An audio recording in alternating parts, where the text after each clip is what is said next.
You just have okay, so you're saying it's an independent premise, right? So when you say it's independent, are you saying that? What are you saying when you say it's independent exactly? Is the premise Socrates is a man? Does that like follow from all men are mortal? Or yeah. Wait, how does that answer? That is, they could be universal instantiations, meaning that these are different propositions, and that the conclusion is what follows from the entailment relationships of the individual propositions. Okay, you know how arguments are structured? Oh yeah, that's not rhetorical, but in the slightest. But can you demonstrate you this? Sure? Because it doesn't seem like I do. Like, yeah, you didn't want to even engage. Like, I don't know why you're doing this rhetoric. But just to be clear, I didn't want to engage. I'm just trying to clarify because your questions don't seem to Wait, my questions don't seem to what? Argument. Wait, I asked about the argument though. Like what he takes independent premises to be, or premises to be. Just premises that aren't linked together with anything. All right, yeah. So, if it's independent, so I have a question about premise 1 and 2. What do you mean by it's possible for God to actualize the best state of affairs? What is meant by best here?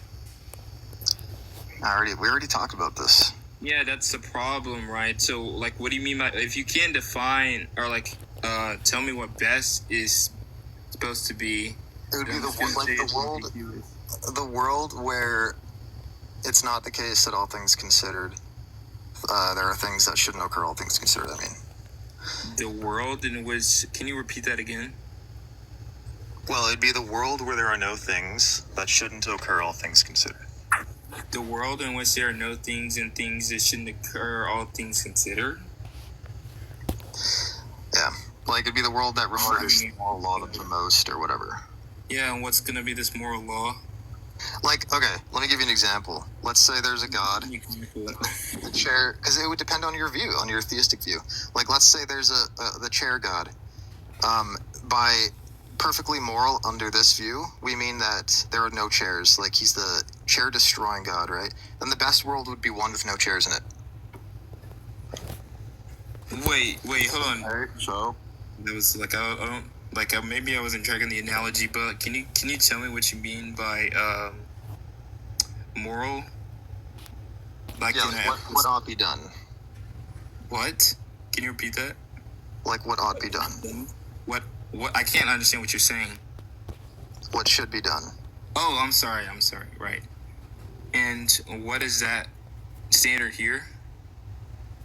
I don't my argument is not based on a specific standard. It can work for many different standards. Wait, so what standard are we using? Whatever theistic standard you have. Matter that's irrelevant. It isn't irrelevant, right? Because we're trying to decide whether or not if God is omnibenevolent, it leads to him actualizing the best possible world in which there no evil, I guess. Yeah, are you Cypher? How does that did you follow? just change your name? Yeah, I didn't change. Tell me your Cypher. Interrupting me. Right, so I just want. Not gonna lie, you do remind me of Cypher. Oh my gosh. Okay. Yeah, I just. No, bro. Oh my gosh! Please stop cutting me off. Yeah. So wait, you agree with what Just Jim said, right? First debater, or no? Wait, what did he say? He said, I don't know what that yap was. I wasn't tracking that. But, yeah, something along the lines of God is all good. He actualized the best possible world. In a world in which there's no evil, right? No, all things considered. He's saying. You really should. Oh my gosh. Why do you care if he agrees? Why do you care if he agrees if you don't even know what he said? That's true. You don't know what he said? You literally said that you don't know what Jim said. You weren't tracking, so why do you care if? No, I paraphrased what he said. Correct me if I'm wrong. Well, yeah, you just said that you weren't tracking. I never said anything like that. Right? Wait, so can you? I said that it doesn't that the question is irrelevant, right? And you said no, it needs to be answered or something. I never said it. Wait, so I never said any of the swords. So I don't think. I guess if I wasn't tracking, then I guess no one was. So are you having a conversation with somebody else or something? Like, are you on this? That's not rhetorical, but I'll just get back on topic. No, wait, no, that's Oh not my discussion. God. I can get back on topic. Bro, No. stop, bro. Why are you cutting us off again? All right, let me explain here. So Did you if get you're not stuck? tracking him, No, I don't want you to explain, bro. Like, what's the conclusion of this argument? I'm about to call her. well, you'll see when I get there. Move past premise 3. What the fuck? They're like. Wait, no, we actually. We haven't gotten to premise 3 yet. We're kind of stuck on premise 2. Dude, But I like where you're oh my gosh, bro. Can y'all like relax? I'm trying to talk to We actually probably should move to premise 3. just so we Dude, can oh stop my on that for gosh. another hour. Oh my gosh, stop cutting me off. Definition of good and evil is the same as ours. Oh my goodness, right. So, first debater, what's premise 3? No, it's number 1 debater. Get it right. Okay. Yeah, put some respect on my name. All right. Great, bro. Go ahead. Wait, let me just ask you. Do you think there's anything in the world that God believes shouldn't occur? I don't know what you mean by believes here. Like, does he have like a attitude? Oh yeah, you're one of those Thomist people. God, that doesn't align with God's consequent will. Doesn't align with God's consequent will. Is there anything in the world that doesn't? Sure. Murder without reason. All right, then that's all I mean. That we're not the best world. The best world is one where everything would align with God's consequent will, or his antecedent will. If there's no okay, yeah, consequent. Okay, are you God? Once. Yes. So you created this world. Oh my god, I had no idea that God Oh my goodness, what TikTok is going on? live. This might be the greatest day. And the conclusion. Well, premise 3 was if the current world, the one we live in, is not the best world, Not this Friday, sorry. then next God Friday. did not actualize the Well. best world. That was obviously true, And then you right? Labor Day. Well, 4 is the current world is not the best world. You just agreed, because there are certain things that don't align with God's will. Then it follows from that God didn't actualize the best world. And then it would follow that since he didn't actualize the best world, he can't actualize the best world. Wait, how does that last part follow? Is obsessed with me. Because if he can do the best action, and he's all good, which means he would do the best action, then if the best action did not occur, then by modus tollens, it would follow that he couldn't do the best action. yeah. Especially if he's Right. pure act and if his will is perfectly efficacious. Whoa, like I just want to finish. Okay, so you're saying that, let me just make sure I'm tracking. If God is triomni, he actualizes metaphysically the best possible state of affairs. Premise 2, if from premise 1, God actualizes the best metaphysical possible state of affairs. If God did not actualize the best world, then premise 4, I think you said something along the lines of, then God can't actualize the best possible state of affairs. 4 is that the current world is not the best Yeah. state of affairs. 5 is that God did not actualize the best state of affairs. And then 6 is God can't actualize the best state of affairs. 6 follows from 5 and 2. Modus ponens. Modus tollens, sorry. Right, and the best world is the one where it's aligned with God's consequent will. I assume as a Thomist, that's your view, right? Yeah. Yeah, I mean, wait, hold on. Like, when I say that, actually, I don't know if I'd agree with that. I thought Thomas were like smart. Okay. Torque. You don't know what what consequential will means? I deny that. They're Thomists. Our consequent will is. Kaysen's one of the only smart Thomists in the world. Yeah, maybe Kaysen gave me a bad idea of what to expect from the caliber of the Thomist intellect. Why would you make your IQ score your TikTok name? I don't get it. Yeah, I'm not gonna engage in the meta. Is this Coco on an alt? Is this who? No, I don't think you know. You know who I am, or about me. You're Zero, right? From TikTok? Doing what? Take the buffers. Oh. Yeah, I mean, Yeah, we go way back, dude. Okay. I'm probably gonna way back. Okay, so maybe I'm getting trolled, bro.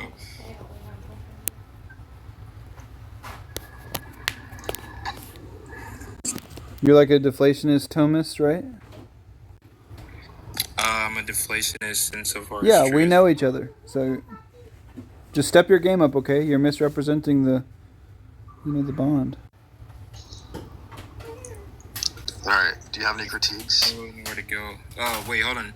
Yeah, I think my critique here is, how do we get, from God is omnibenevolent, that are you, like, invoking an operator? Like, No. are you, okay, so that, well, I thought you said that he would necessarily act, or well, not, you didn't say it, but it's what I interpret it to be when you say that he would actualize the best possible world, this world being one that's in line with his consequent will, right? Yeah. Yeah, like I disagree with this. What's the argument for this claim? Okay. Imagine. Do you want like a formal deductive argument? I mean, I think that would help. Really? You haven't been good at like tracking arguments so far. Okay. I'm sure. How do I use Thomas? I can't use the word deliberate. God doesn't deliberate, right? Yeah, he doesn't have discursive knowledge. Yeah. Do you believe what is good is gives God reason to act? Well, like, it depends on how you're, like, I mean, I think goodness and being would be convertible, or at least that's the Thomas position. Yeah, like if God is, he's not deliberating. He already knows. He doesn't need to deliberate. He already knows the best action to take. But there's all these options. How does he know the best action to take? Because, well, that are you asking him? Like, I mean, he knows things through understanding his essence. Yeah, like if there's something, if God has like two options, one world where there's a bunch of stuff God doesn't will, and another one where it's everything God wills, he would create the one that he wills. That has all the stuff that he wills, right? And we're talking about consequent will, right? Yeah. I don't know if I agree with this. No, I don't think so. Why not? Well, I don't see a reason to. Could God make the worst world? Like, worse, is just gonna be like a world in which, Everything that doesn't align with his occurs consequent is will. not in line with his consequent will. Yeah, I think so. Really? I mean, I don't see, like, a contradiction until by saying I think so. Or within my view specifically. Wait, so in your view, is it possible God brings about a world that's like every agent is suffering for eternity? Every age? Oh, are you saying, like, you mean, like, for, like, I'm sorry, okay, I'm not gonna be pretending. Okay, so, every agent is suffering. Yeah, just like every person is just suffering for eternity, like excruciatingly. Could God bring about that? And by eternity, we're, like, using that, like, the way we would use immortality, like, in the sense that it doesn't... all of time, forever. I don't see why not. I'm sorry, I guess. But maybe it's possible in your view that God could do that. Yeah, possible No. just mean, like, No. there's nothing within... well, actually... Well, yeah, well, you didn't specify, like, would the suffering be, like, without reason? No, I didn't say anything about that. It could be with reason, without reason. I didn't make. Well, that would be important in my view. If it was without reason, then of course. But if it was, I would just say that it is God, like within God's justice or like His providence. So you think he couldn't instantiate that world if it was without reason? Then Wait, instant? I don't know why we're using instantiate. bring about whatever you want to say. Oh. Wait, I never said About a world where everyone is suffering intense suffering for no reason, right? That's what you were saying. Well, yeah, for no reason, of course. Yeah, I believe this. Like, if it was for no reason, then I don't think, because I think that would be going against his omnibenevolence. Okay. Is there room for me to share a thought? Yeah. Wait, just real quick. Do you think that there would be a contradiction if God brought about a world where every act went against, like, everything, like the suffering thing that Yuji just said, without reason? Do you think there'd be a contradiction? Would there be? I mean, yeah, I think so. Within his like omnibenevolence. Well, is it okay for me to say things now? Yeah, well, that's all I'm saying then. These moral laws are action guided, right? Right, You're asking me, are these like, do they provide norms by which people act? For which God acts. Well, They give reasons for God to act. I don't know if I would use norms here because like God does, again, like you said earlier, God doesn't deliberate, like in the sense that he decides to act in accordance with I guess norms. Yeah, Yeah, but he still has reasons for acting. He doesn't act for no reason, right? yeah. And I wouldn't take those to be like ethical norms. You wouldn't take God. You don't think God uses morals as reasons to act? I don't know. Then what's wrong with him making a world where everyone is tortured forever? Yeah. Well, I mean, again, I wouldn't use norms like because it wouldn't make any sense to me, like within my view. And when you say he could make that world as long as there's a reason, do you mean a moral reason? Well, wait, yeah, like I mean, yeah, I guess so. That's gonna contradict what you just said, though. Wait, how would it be a contradiction if I'm not talking about a norm? You said God doesn't take moral reasons, to guide his actions. What do you mean by morals? And then you said that God would take into consideration moral reasons when deciding whether a world full of suffering would be good. Okay, I said the reasons would be moral, but God doesn't like deliberate on whether or not he's acting in accordance with ethical norms. All right, may I now speak? No one's saying anything about deliberating. Like he's deciding whether to act in accordance with these norms, right? I thought God doesn't decide, right? Or well, that's exactly why I'm rejecting this, or I guess the latter.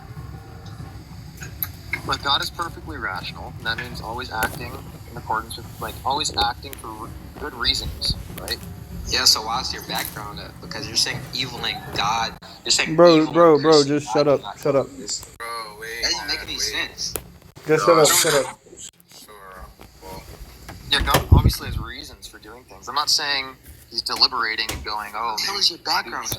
if I Bro, do this shut up. one, then this will happen. Then he's not deliberating. He always does the best action without deliberating, but he still has reasons for those things, right? Yeah, that's what I'm saying. And under the moral view of your worldview, there are things that should occur. There are things that are good. There are things that are bad. Are the things that are good, are those part of the reasons why God creates a specific world? Are the reasons because it's fitting, yeah. Huh? It's fitting. That's what the Thomist position would say. It was fitting. Okay, so if there are two reasons, or two worlds, one where the good occurs and one where the good doesn't, and instead something bad occurs. The world where the good occurs, that would give reason for God to create that one over the other one, right? Again, we're going again when you say give him reason to create that one. No, I'm not talking about deliberation. What? I'm not talking about deliberation. Well, well, that's what it sounds like, because it sounds like God considering these like facts, and since He understands them perfectly, He's gonna like make a decision based on like that. That's kind of what it sounds. I'm not like understanding what you're saying. God doesn't need to deliberate because he has a perfect mind. He already has all these reasons sorted out already. He doesn't need to sit there and deliberate. He right? just does it. But there are, yeah, but there are still reasons in favor of one action over another. It doesn't mean he deliberates on them, right? It doesn't mean he deliberates on them. But there still exist reasons in favor of making one world over another, right? Yeah, I already said there are reasons, but those reasons are gonna be based on like some norm. Then it's like yeah, that's so then back to the question. There's two worlds. In world 1, X obtains and X is good. And in world 2, X is not obtained. Instead, Y obtains and Y is bad. Would X obtaining in world 1 be reason for God to create world 1?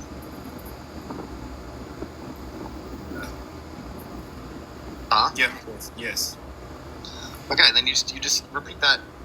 Swap X and Y for. You do that with every world. Swap X and Y for every good thing and every bad thing ever.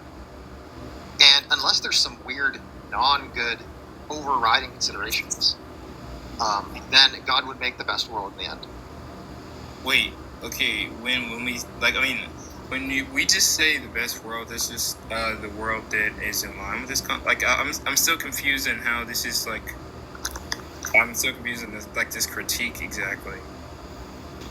You're saying that since God did not create the best or the world which is in line with His consequent will, that He's not what exactly? When I asked you about the reasons for making world 1 over world 2, and I used the word good, you didn't question it. You understood what I meant there. Okay.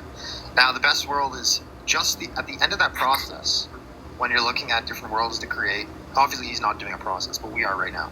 At the end of the process, when you're looking at all these different worlds to create, and you're using the fact there are good things in one world as reasons to create that world, and ruling out other worlds, at the end you're going to have the world with the maximal good things, where there's no other world that there's more good and less bad. Yeah, you get what I mean? That would be the best possible world. There's no more good reasons to make another world over that one. Wait, I mean, there could be good reason to make this other worlds, but that wouldn't like. I mean, there could just be more. I mean, that's kind of gibberish. Well, there could be more reasons to count in favor of creating this world, even though there's reasons to count in favor of creating the other world, but we just have less of these reasons for world 2. Less of what reasons? Normative. Yeah, that's fine. So then you're just saying this world, there's better reason to make this world over the other one, right? Yeah. Yeah, now compare this world to a different world, right? And then you do the same thing. Which world has better reason to create, and so on. You do that with all worlds. Now for God, like we already talked about, one of the driving reasons he's looking for are there good things in the world, the things that he wills, and that's part of that aligns with his will and whatnot, right? Like in this world, there's tons of child rape. That does not align with his will.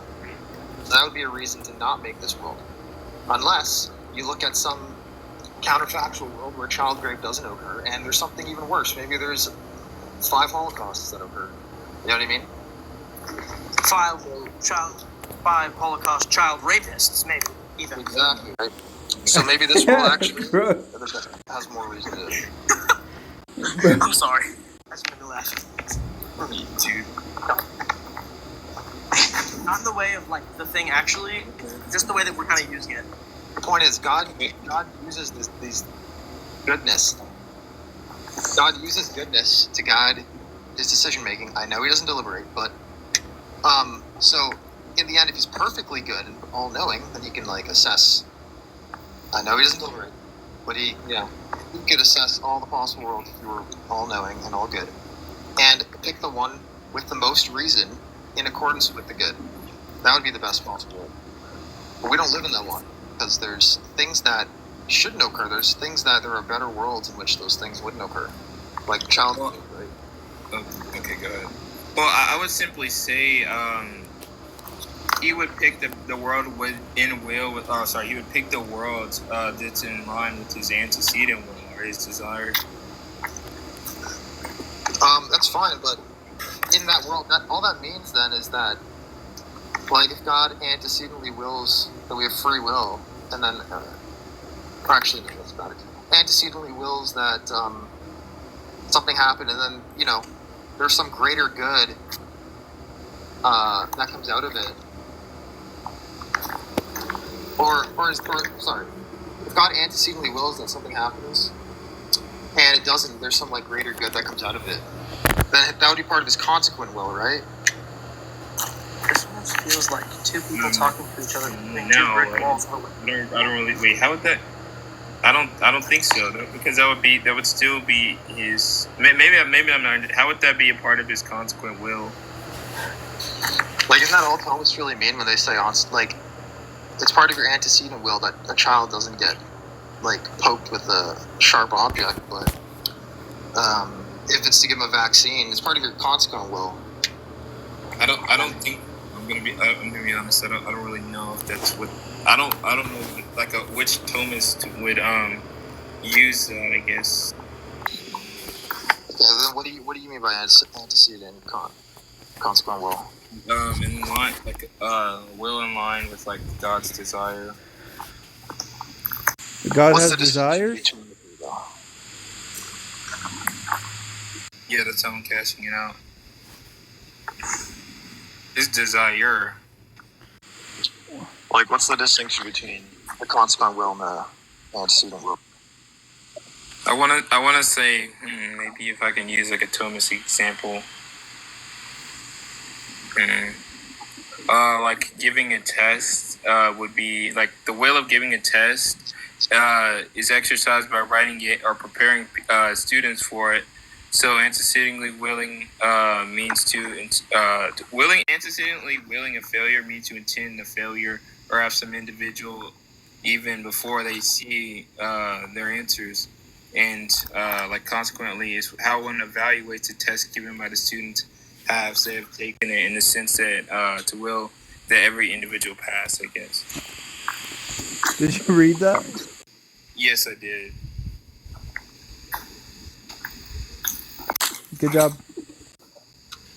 I mean, yeah, I'm just reading like a Thomist manual because I didn't want to like say something incorrectly. You're saying antecedent will overrides consequent will?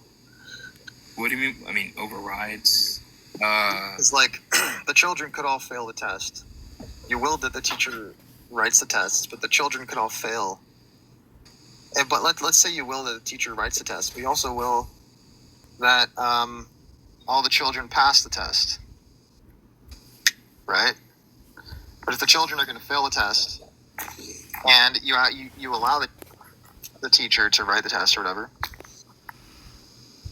did you allow that because it's part of your antecedent will? Because there's two separate wills there. One of them is not going to be satisfied, right? Yeah. All right, hold on. Do you guys actually have like any real reason to debate this? I guess not. I mean, you have been patient. You can talk if you want. Oh, thank you. Do I also get the other people's agreements that I can talk? Go ahead, buddy. Thank you. So, I got a couple of things to say. What if instead of God just being like one side, what if he's instead both sides, Instead of creating two worlds, there's only really one, and he oversees all of it, the good and the bad, Why'd you let this guy talk? Yep. I mean, just saying. Yeah, well, what if? What do you mean, what if? Like, why do you think that's likely? I'm just saying. Okay. No, get Jason in here, Zach. Tell him to come in here. I don't know. I think Kaysen was like dishonored by this Thomist guy.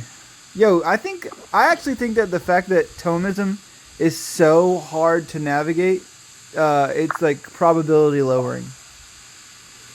More complex. Yeah, because God can't act. He can't deliberate. He can't do things for reasons. He can't, like, it's insane. They don't care though, because they believe you get to Thomism through pure deduction. There's no there's no probability. Yeah. Really? Wait, does this say that God desires or no? Does he have desires? Why does God act? Like, why can't he act and not other stuff? Why would God have like a single true desire? Zero, are you there? Yeah, I'm here. Does God have desires in your view or no? I'm just taking desire to be something that's like in accordance with like his ultimate plan, or like in accord with his ultimate plan. Yeah. Okay. Does he have like mental states? No. No. Okay. Oh, What if there really is no plan? You know? And you can just run the argument like that. Like, is there anything in the world God doesn't desire? Anything in the world? Well, by that definition, no. Uh-oh. Like, desire. But like, I heard what was the Well, he's about to concede, but let him I think concede. he's trying to do a good bit, yo. wait, was it God's plan for like the Holocaust to occur? Is it his plan? Yeah. Because we No. agree. Wait, that contradicts what you just said. No, not in the sense that I use desire. Did it happen? Using it like in like, for example, if I could say like a teleological sense. Did it happen? Of course. Okay, and you said that nothing happened, that God, it wasn't part of God's plan, and then you said that the Holocaust did happen, but wasn't part of God's plan. That's a contradiction. Well, I mean, when I say like a part of his plan, I mean like in its end, not like pro-toto. midsection of the plan, where it's leading up to the end, because that's not a part of it, because it's in the middle, not at the end. We're talking about pro-toto. 0 sense. Right? Yeah. Right, Mob? All things considered, yeah. Like, if the Holocaust didn't occur, would that? What did God desire more for it to occur or not occur? According to my definition, like, what does he desire more? Yeah. There wouldn't be a more or less, because I'm using desire, and again, like a teleological sense. So it's equally desired. Yeah, that sounds ridiculous. Desire. I'm not talking like when I say desire. I did already define it, but I'm not using it in that way that people normally use desire. No, I know. You're just saying God desires it if it's part of his ultimate plan, right? Yeah, insofar as the end is in line with his will. Okay. Obviously, there are things that are not part of God's ultimate plan and will, right? Like, no, I wouldn't say that, because I think God, like the ends are all made. I guess I don't know if I should use like a term like good by God, or like His grace or something. No, I mean, okay. Is it possible for there to be is there anything possibly? Like earlier, I think Right Here Right Now asked you, or Yuji asked you, if there was a world where everyone was just being tortured forever. God wouldn't make it, so that's not part of his will, his ultimate plan, right? It's not part of his ultimate plan for, like, I would disagree. I think it would. It's a part of his plan that everyone is tortured forever? Well, but as long as there's a reason, but not a moral reason, because God doesn't act for moral reasons. No, I said it was a moral reason. I said it wasn't an ethical norm that he was like acting in accordance with. Hey, I'm gonna leave because I have a more important thing to do than just sit around and argue with like an argument. Yeah, later, dumbass. That's why. But wait, an ethical norm is not a moral reason? I don't think so necessarily.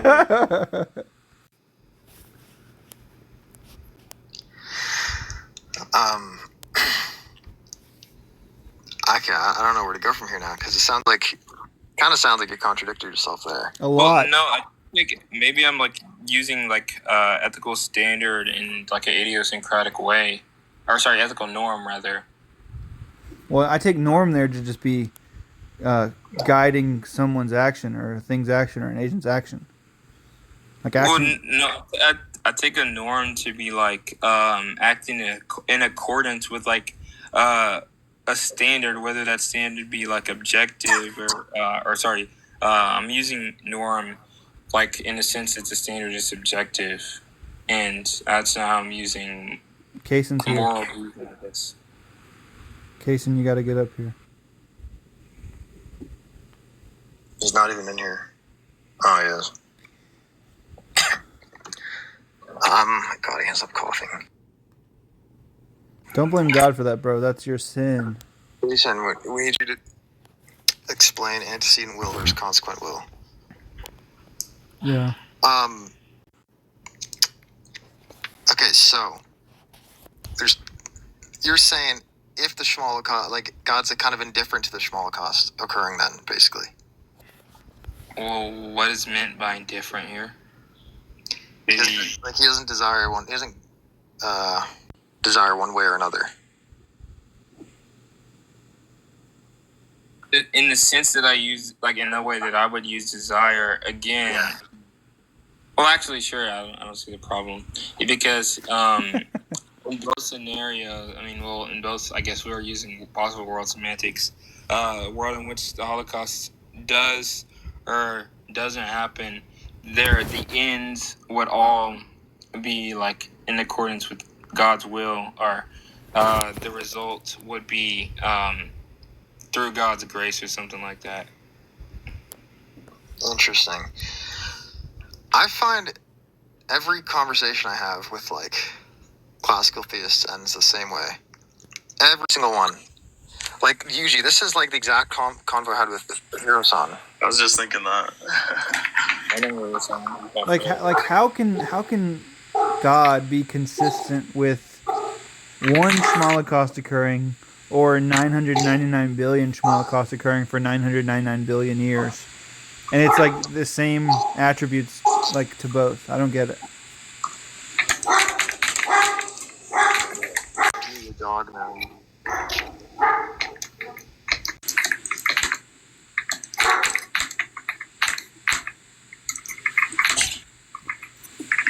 Like Zero, do you think that? Do you think that a world where, there was a Shmolokos every day for like a trillion years, and then at the end, like God's grace or whatever happened, and do you think that that's consistent with God being all-knowing and all-powerful and all good? I don't know what that.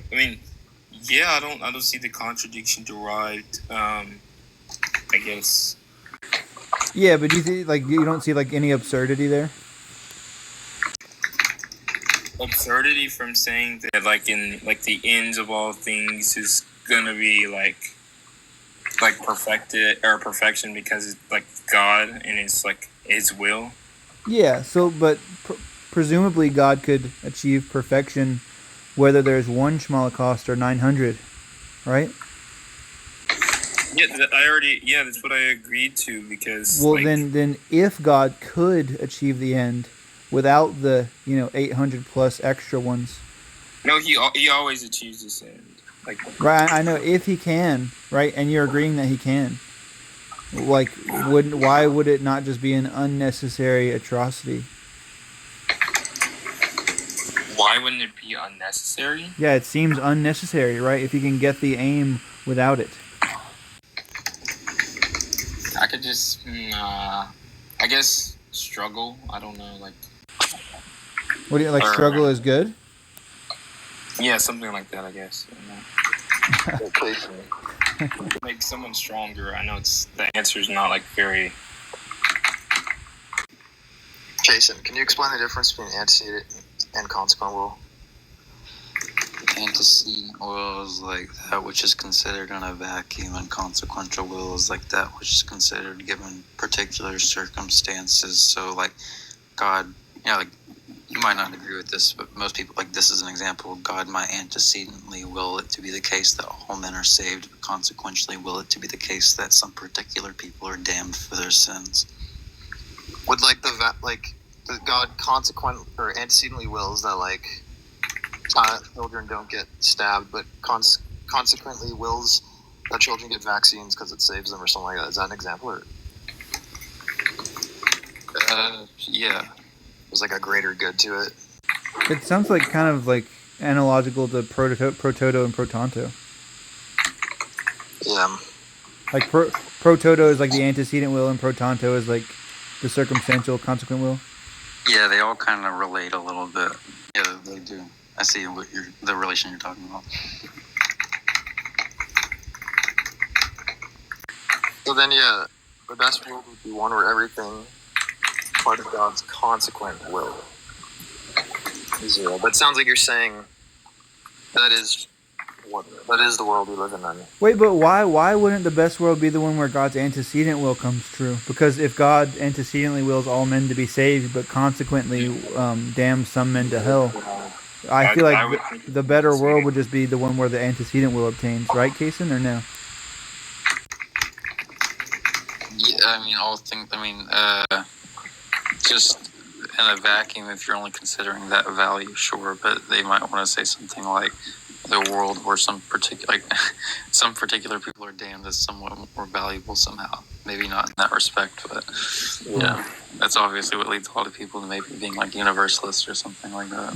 But like soul building is the classic example. Like God antecedently wills that no one suffers, but he might allow for some soul building. It's better once you consider that. I don't know, because Yuji, what game are you playing?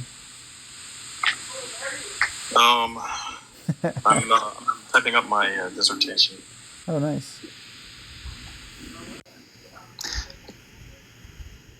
Did y'all solve the problem of evil? Yeah, I think Kason came in and cleared up that Zero's worldview is contradictory. Contradiction. Actually, I don't think it is. I think zero is fine. Actually, I just think it's wild. I think his view is compatible with atheism. What? I think he contradicted himself twice. He did, yeah. Yeah. How did I contradict myself? Those 2 times I said, you just contradicted yourself. And you said, wait, how? And then I laid it out. Those 2 times. I don't remember, but I'm recording, so. Wait, Mob, wouldn't it be the case, like, wouldn't soul building be a case of, like, his antecedent will, maybe, like, his consequential will would be, because most people who run, like, soul building theodicies or saint fostering theodicies, they don't think it's the case that we just so happen to end up in a fallen world, and so God's just making the best out of the scenario and making it to where, like, we have these virtuous qualities. They think that in all possible worlds, or not even to say that, but like in all worlds where God would act to create persons, he's going to be motivated to create virtuous people. And so that seems like something he antecedently desires. I'm not saying that makes any like broader point. I'm just like kind of asking because I don't know. No, it's fine. Okay, I just didn't know what you thought about that. But Zach, I think one contradiction was him saying God would never make the world where everyone's tortured, and then after that he would. I never said. I said without reason. Yeah, well, and then and that's the other contradiction. You said God doesn't act for moral reasons, and then you said there was some moral reason that made him bring about. No, I didn't. I said God doesn't act according to. I said God doesn't act according to ethical norms, but He does according to moral reason. Yeah. Okay. Are you a necessitarian? No. Oh, you think the world's contingent? I don't really have a view on that. I guess I haven't done like the due diligence, but I know necessitarianism is condemned by my church, so I don't hold to it. Okay, but no actual like. Wait. Maybe I'm about to say something stupid here, but if God is pure act, doesn't that like low key entail necessitarianism? No, I don't. Why? Because are there going to be? What? Go ahead, Mob. Some people do think that, but I mean, it depends on how you go about it. But the classic version is pretty much dead. Like, people don't think that anymore. Oh, really? Well, the way I'm cashing it out in like this eureka moment is just that, like, if God doesn't, deliberate, or maybe there are no contrastive explanations, then there's just reasons that he does X and not reasons that he does X rather than Y. And so, every single time, like, let's say you just press the reset button on the state of affairs, God is going to pure act the same stuff. I don't know, like. But go ahead. Let's say, I've thought about this too before, but let's say, you don't have to cash it out like this, but most people would probably say something along the lines of this. Even though you press reset every single time and you get like the same particular world, they might like, especially someone that believes in God, they're probably going to be more motivated to think that possible worlds share a causal history with the actual world. Therefore, whatever is possible is just to say, or like, if something's possible, it's just to say that God has the power to make it be the case. That doesn't mean that, in any case where you hit the reset button, he actually does so. It's just to say that there's a power present. Okay, let me. It could be the case that it's never exercised. That's just one way to maybe ground the idea that it's like these other worlds are possible. Okay, tell me what I'm understanding wrong from what you just said. So, you press the reset button and God is pure act. So maybe when you press the reset button, the same world does obtain every time. But if something were different about God, which it could be that something's different about God, that a different world would obtain. I think that's way wrong. Just the fact that there could be a contrastive reason that motivates him to do otherwise. Even though I'm not saying that there is a contrastive reason, it's he has the potential, or no, actually no. I'm not talking about passive potency actually. Yeah. So yeah, he has the quote unquote potential to do otherwise, but so all this quote unquote stuff has to be. It just got to be the case that. Anyway, I'm off of the necessitarian thing, but passive potency, quote unquote contrastive. It's just like I think that the passive potency stuff that gets vague. I think people should clear that up. When you might already know this, but like when people say God's pure act, there actually is a sense of potency to which they still think that God has. It's just not the relevant kind of potency that anyone cares about. But it really doesn't matter. But yeah, I think that I've said all I want to say. I don't know what I was about to say, but. Wait, I have a question, Jason.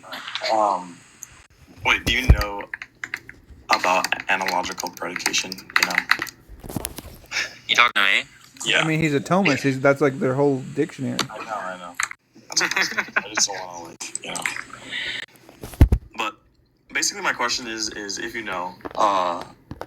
isn't analogical predication where you predicate something of two different things, and it's not that they share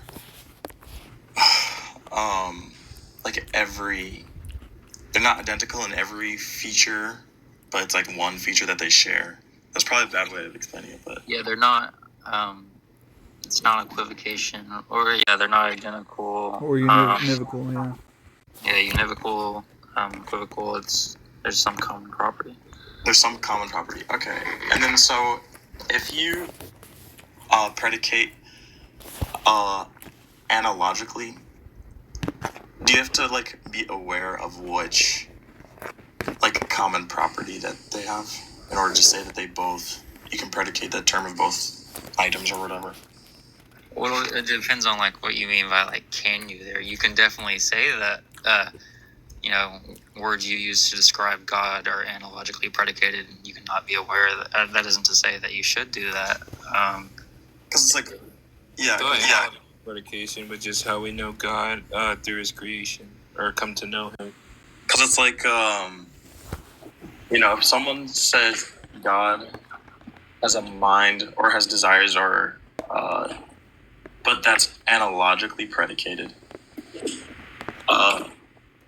And it's like, what does it mean? Like, what is the feature that they share with someone, like a human that has a mind, so that it's not equivocation? For a mind, I think that they say intellect and will. I think that they think that those are the common properties shared there. I could be wrong. I think that's what it is for mine. Okay. I mean, obviously, different Thomists are going to have different views on what it is, but Right. Okay.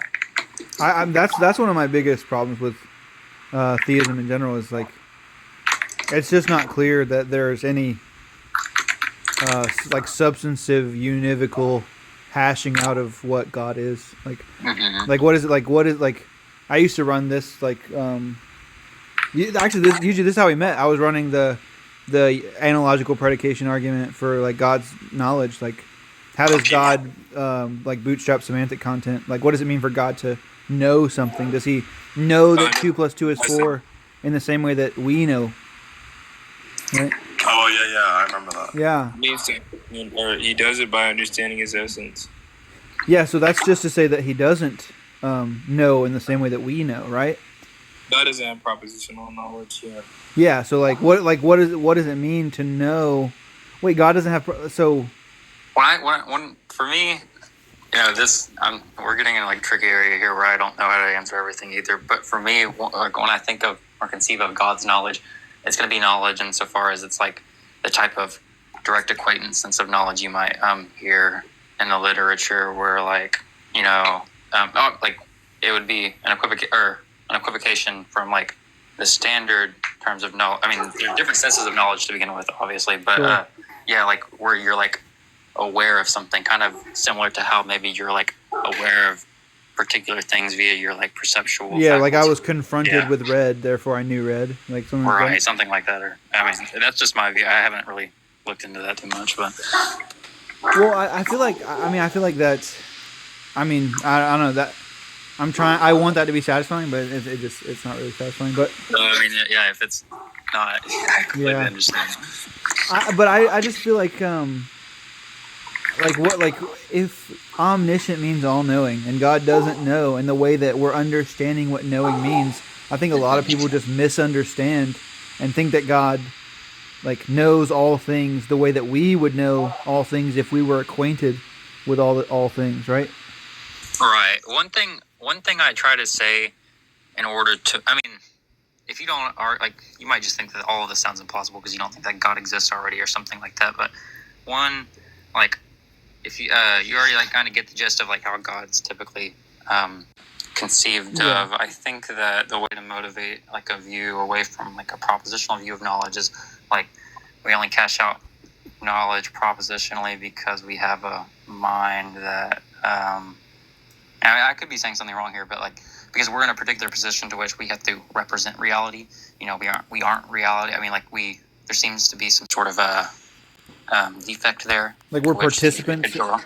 Right, but like someone or a classical theist might want to say something like God is being itself. I mean, not even to get into all the that stuff that you might find gibberish, but they might not think that there's some sense in which God is representing reality in a particular way. So maybe he doesn't have to conceive of things in terms of propositions, but right. But at that point, like I mean, this is like the same old tired lines. But at that point, it just isn't too much different from like some naturalist explanation to me.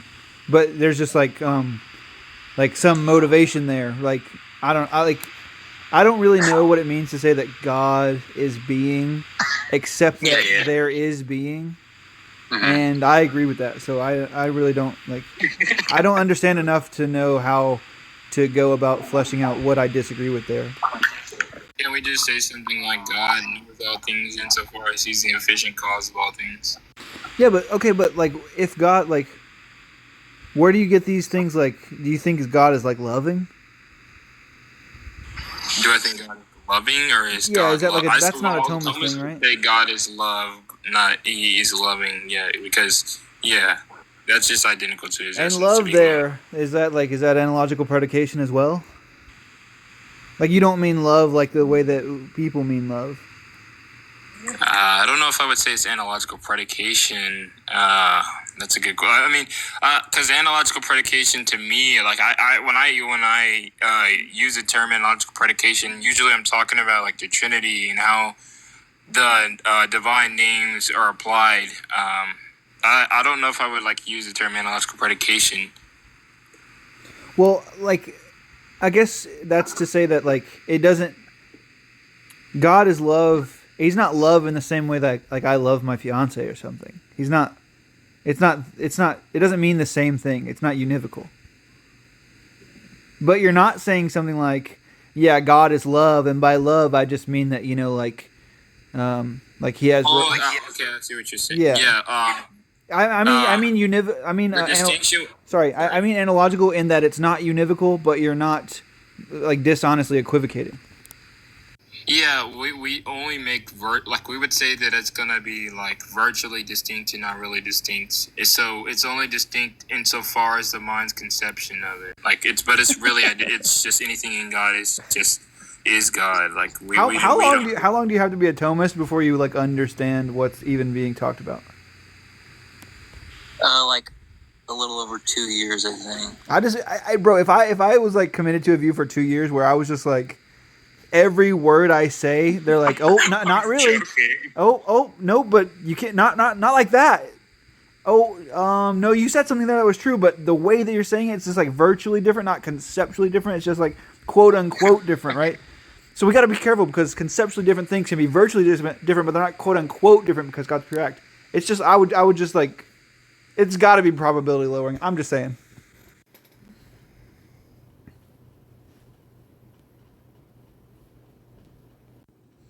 W concession.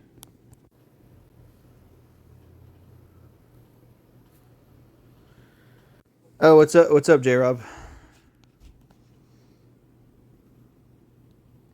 Yo, what's going on? Do you remember when we were having that argument that one time? Good times. Good times. Good times. Oh, Zero ran away.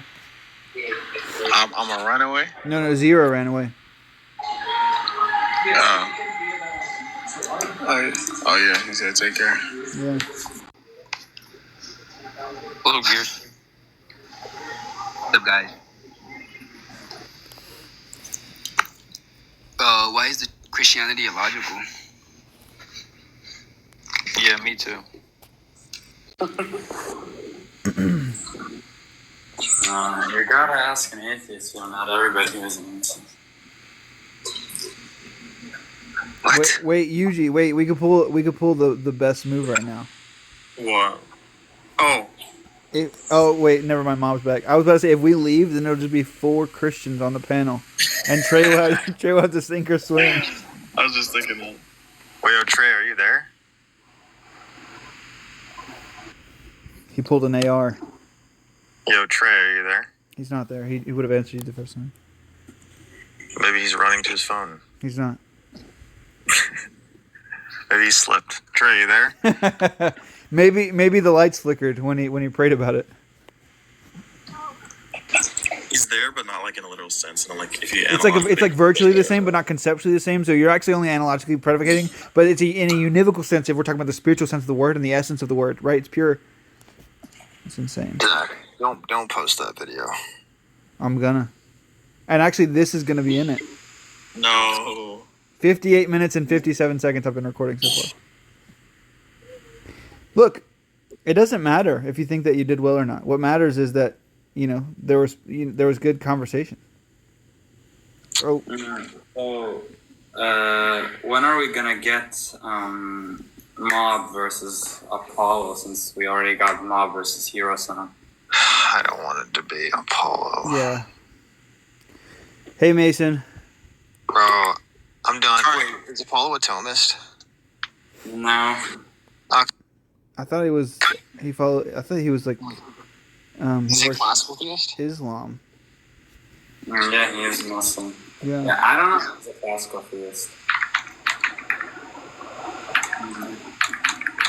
Dude, speaking of Apollo, I watched that debate from a couple years ago with him and Amdir, and Mason was up there too, and he was just saying that like though the argument looks invalid, if you take into account my background beliefs, there are some premises that aren't there that should be there that make it valid, and you guys are being uncharitable by saying that it's invalid.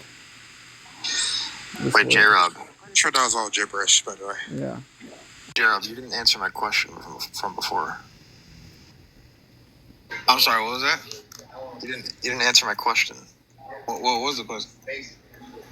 Which world is better? One, we don't have free will, and there's no child grape. Or two, we have free will and children are getting raped every day around the world. Yeah, that's a false dichotomy. What the What? False dichotomy, you idiot! You idiot! Dang. Calm down, Mason. Yeah. That's crazy. Wait, Mason, please. Hey, which is better, this or this? This is false dichotomy, fucking moron. Yeah. Oh shit!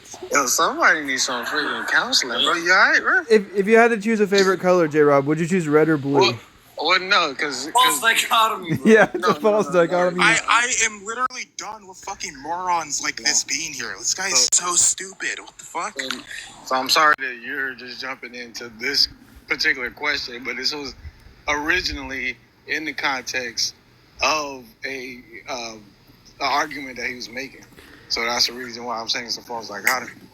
Facts. Shut up. But which one's better? Yeah, I mean, if we're just simply talking about between these two options, obviously, the other one. The other one. What's the other one? Yeah. The one without grape, whatever. The one where we're robots. Alright.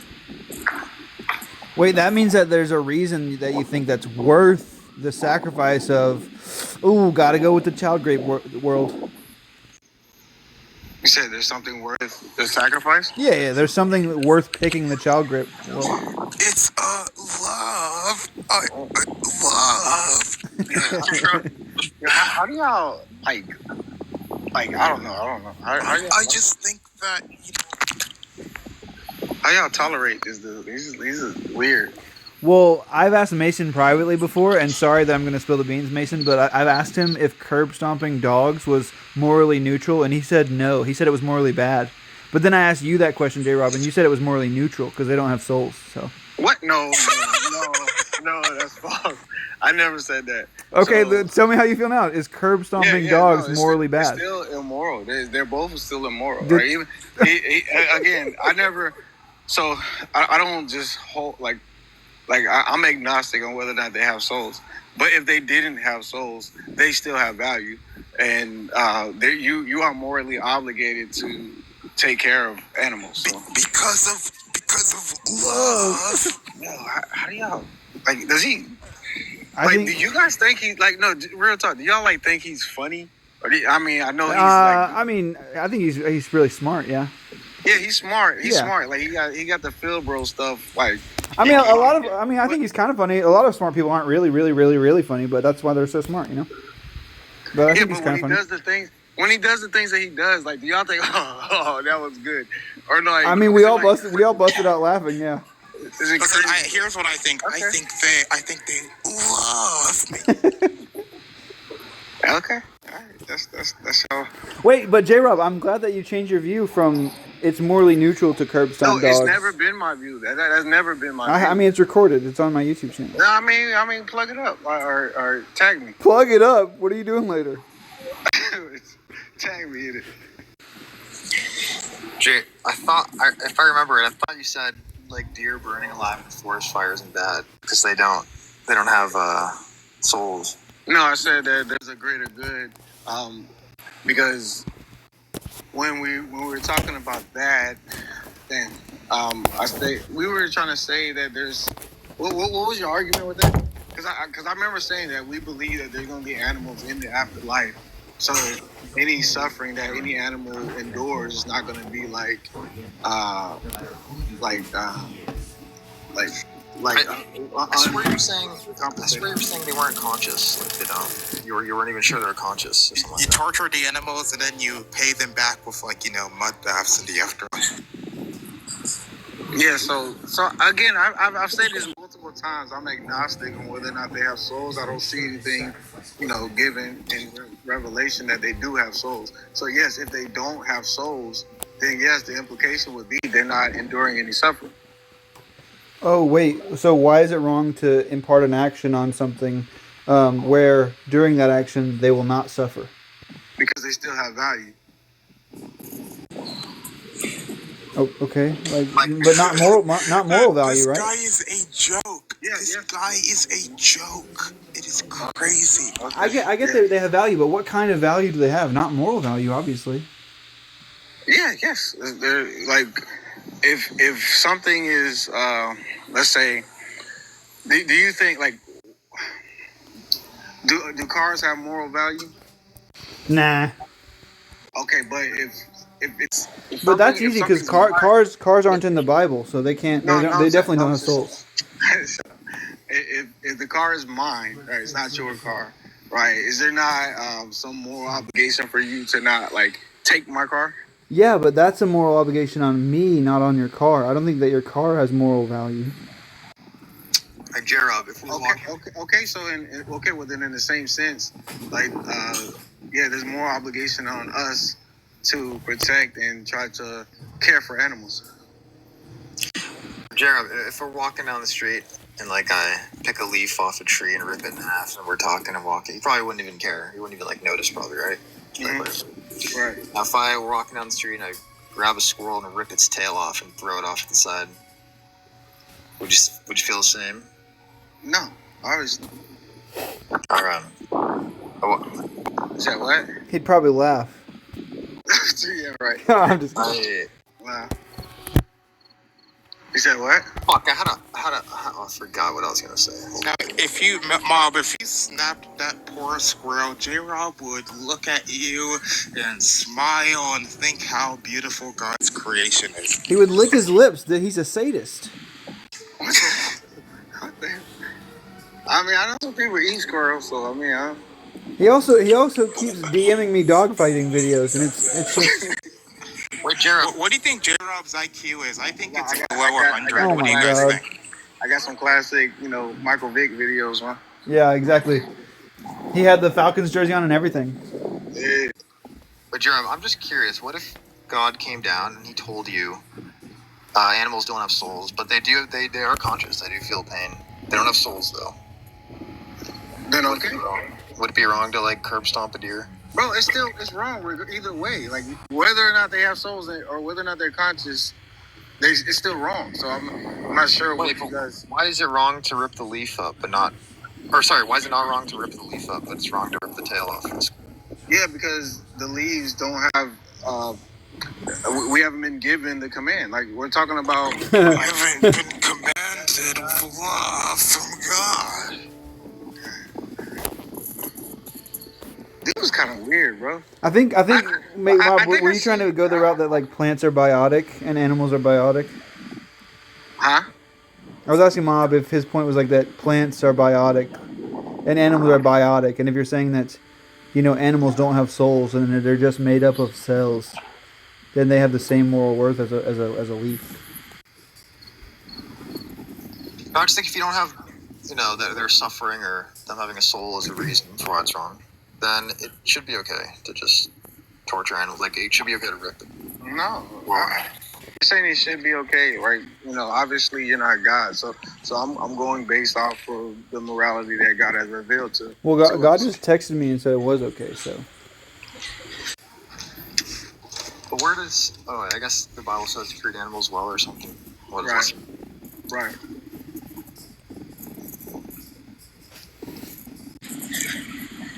But seriously, isn't it kind of difficult? I know we talk, but people who are sort of active in the community, right?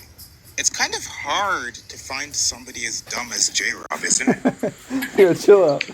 Yeah. I think J-Rob's gonna be vegan really soon. He seems to have come full 180. I just want to be as smart as Mason, man. That's smart. At least Jrob's nice. He's always nice to me. Yeah, You're a nice J-Rob's guy. super nice to me. Except for one time. Well, I won't tell him what you said, but. That's my New Year's resolution, man, to be like Mason, bro. Mason, you got any books? Yo, that cricket noise is iconic. Wow, he blocked me, Mason. Why did you block me, man? I'm trying to. I blocked you like fucking like maybe a year ago. What are you talking about? Dang, you blocked me, bro. Come on, man. You're stupid. I'm trying to be your lookalike, man. Come on. Yeah, I mean, I don't think I can look like. Well, I can't say that on TikTok, but. Oh man. Oh Jesus. Insane, bro. It was funny. I mean, Mob should come back. Mob's still here. Wait, Yeah, right here. a squirrel joined. They heard us. Yeah, man. But right here, you did have an argument, though. I forgot what argument you were making a while ago. It was that Wasn't it the Aisha argument. Aisha? No. What? Yeah, it was that human moral intuitions are reliable, and therefore that evils that seem genuinely gratuitous count against the truth of a religion. Why did he leave? Oh yeah. Thank God. Yeah, I can lay out premise 1 if you want. Yeah. Run it back. Yeah, premise. Jrob's got chipmunk right there in that guy's profile picture. The chipmunk. What? Zach, What's up? Zach, I had this argument. I don't know if it's good. Oh, let me know. What is it?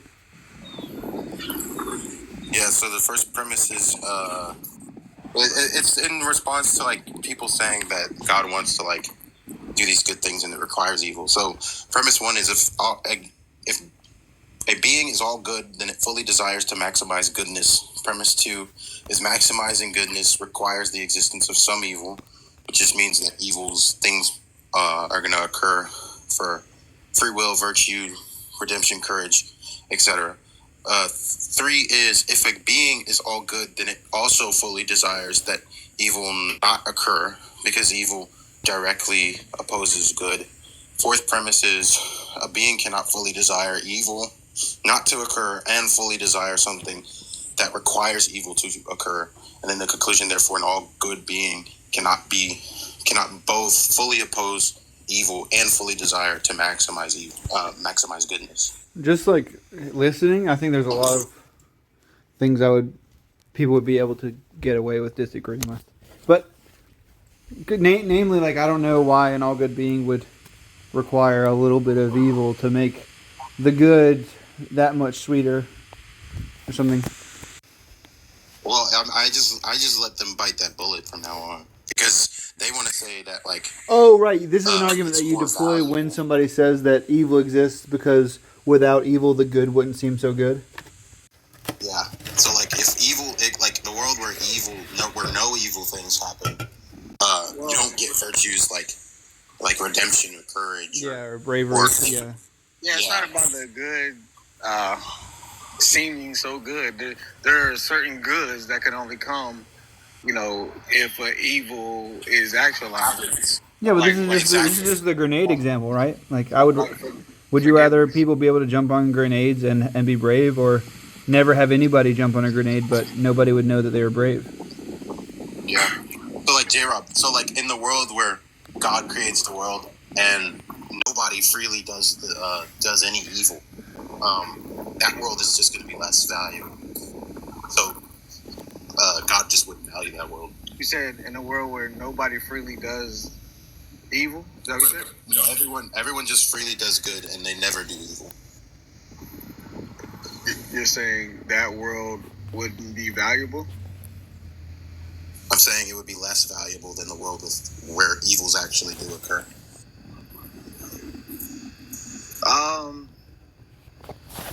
When you say less valuable, I don't think that world is possible. Of course it's possible. Goodness. Of course it's possible. Wait, of course it's possible. Yeah. Well, not. I guess. Let me not in a sense like when if God is uh, like if God is desiring like a specific like type of experience of this world. Like if God wants love to be experienced in the world, then That's just kind of ridiculous to say that an all good God, right? A world where God exists and God is all good, an all good world is not possible. Like it doesn't make sense. No, I'm saying because if God, so when I think of God being like maximally good, He wants the maximally good world, right? Where the greatest values can be experienced. Yeah. And that the greatest value would be love. So in order to have that experience, then it requires potential evils. Right, but potential evils aren't actual evils. Yeah, exactly. So just like in the world where everyone freely does good, they potentially could have done wrong. Right. It's actually a known fact about that world that if they don't do a good thing, there'll be an atom bomb that drops tomorrow, and it's actually terrifying to them that there's this potential evil looming over them. Well, yeah, no, but I'm saying that I don't think that being that if God is creating imperfect beings to experience and express love, then by nature they're going to mess up. Well, yeah, so to maximize goodness, it requires because they're imperfect. Yeah, but first of all, there's why did God make imperfect beings, right? But second, imperfect beings could choose the good every time freely as well. There's perfectly coherent. No, not when we're talking about, like I said, like look, is it possible that an imperfect being does the right thing the first time, only the first time? The first time, only the first time? Yeah, that their first action is a morally good action. Yeah, sure. Okay. I know what you're about to do. What about the second time? Exactly. Time? Yeah, you got it. Gold star. Yeah, yeah, I'm not saying that it's not logically possible, but it's probably it's. I think at some point it's metaphysically possible. It's nomologically possible. I don't think those matter. But it's possible. It doesn't matter. I'm just saying that you can restrict it to even like nomological modality, and it's still possible. Well, I think in order to have that would have to be like God's intention. I don't think that God is not Sure, that's fine. But we're done with all this like it's not possible stuff. It's definitely possible. That would be like. But that would take away from the free will. I agree, but that's possible. Wait, well, first of all, it wouldn't take away from the free will. That's just no. I'm saying it takes away from like the love, like because basically God is choosing to create beings that will only choose good. No. Huh? No, he's not choosing it. He's choosing to create the beings that will only choose good. No. No, he sets up the world the exact same way he sets up this one. It's just the case that each time somebody sins, we'll use the garden. Okay, so Eve had the option to not eat the fruit. So she just doesn't eat the fruit, right? And then Adam has the option to not eat the fruit. So he just doesn't eat the fruit. And then, and they really think about it. Like it looks really good. She's tempted. Wait. You're not saying like, okay, how, like, you're just saying it just is the case that it doesn't occur, right? Yeah. When we're saying is God instantiates this particular. Look, but God doesn't make you act, right? You act alone. Yeah. Yeah, I'm not saying that I'm not saying that God can't create a world where people freely choose good. Every time, right? I'm saying that that's a self-defeating. That's fine. That's fine. But earlier you said it wasn't possible. That's fine. If you just concede that it's very possible, then that's fine. Yeah. All I'm saying is. No, but I'm just saying, like, if that is God doing it, like, he didn't want to. He would have, right? Huh? He didn't want to. He had reasons not to, right? Yeah, we're saying God didn't choose that world. Yeah. Right. It's not up to him. Sure, that's fine. He's just shaking. He's shaking the divine dice. Yeah, he's a gambler. Well, matter of fact, because here's the thing. Here's the thing. This is because this is why I said I don't think it's possible, because we're talking about like an eternal existence, right? So, because we believe that any creation like is gonna exist for eternity. We are just in a temporal state currently, but ultimately, this temporal state is going to turn to an infinite state. Do you take that it's possible or impossible right now? Yeah, that's what I'm saying. Like now, when we think about that, for example, I'm sorry. yeah. So if we're talking about eternity, then an imperfect being is not going to be able to be perfect. And by not going to be able to, you mean it's not possible? Right. Okay, that's just false. It's not. So tell me how an imperfect being can be perfect. Well, I didn't say an imperfect being can be perfect. I said an imperfect being can freely choose the good every time. Okay, that's a contradiction, right? It's not. It's trivially not, Jrob. Yeah, because he's moral. Because they're morally imperfect. Yeah. Yeah. When I say morally imperfect, you're saying that they can be morally. Yeah, perfect. sure. Let's say you have weighted dice that are, weighted to roll snake eyes, right? Is it possible the first time you throw those dice, you get 2 6s instead of 2 1s?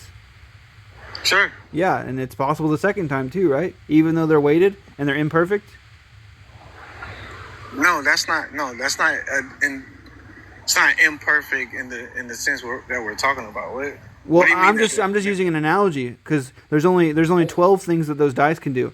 We can do it like way more, right? I'm saying that is it possible that the first imperfect action an agent chooses to do is a morally good one?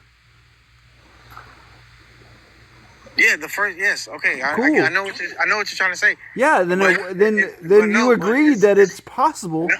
No. It's going to be a contradiction, bro. Okay, well, yeah, lay it out for me. Yeah, because again, you're saying that a imperfect agent is perfect.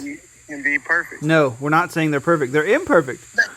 Bro, a morally imperfect. What are the chances that the imperfect being does a bad thing? It's going to make morally perfect choices. Let's just use the most conservative estimate. Let's just give you the most leeway.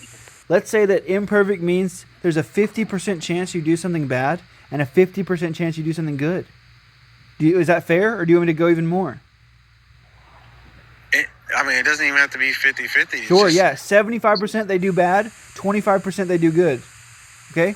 No, it could be 99.9. Okay, right? Sure. Does he want to say that? Wait, does he want to say that the imperfect being is always going to do evil at least once? Yeah, that's what he wants to be transworld depraved about it. Right. I don't see how you get that type of freedom. Yeah, it literally doesn't follow. Huh? Yeah. I don't see how the being is free. In the sense that Jrob wants to say. Yeah, because you're saying they have to do evil. How does that take away free? They have to do evil.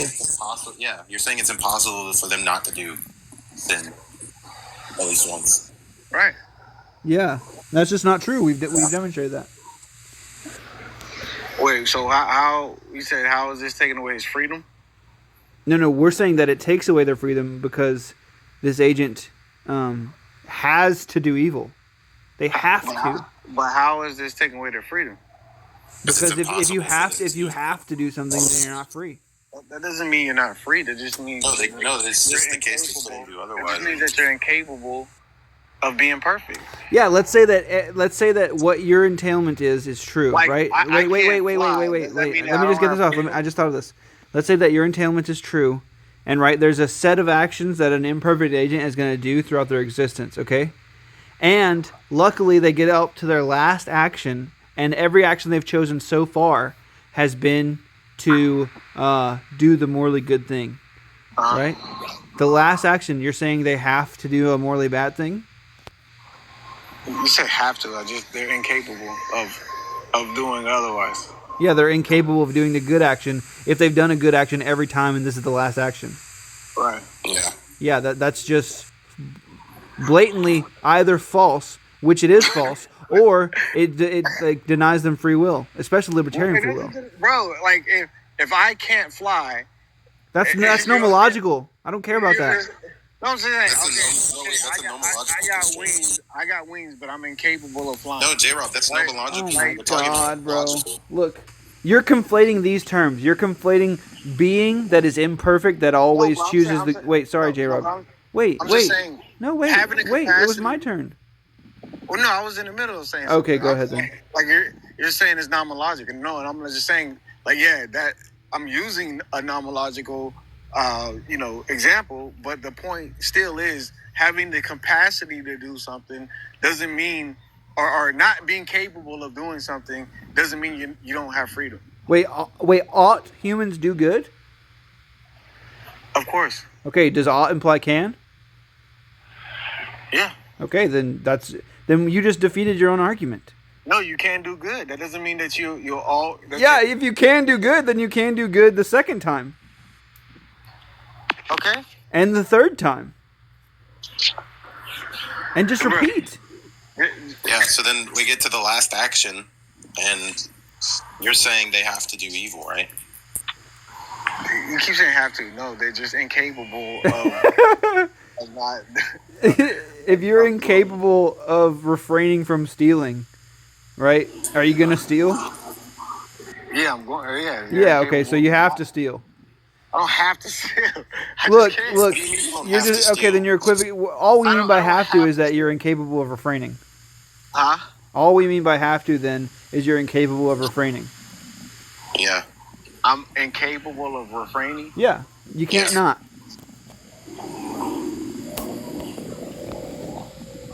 I can't not. So up until your last action, you couldn't not steal. You couldn't not sin. Yeah, I guess so. Okay, wait. So J-Rob, an imperfect being always choosing the good. We now think that that's possible, right?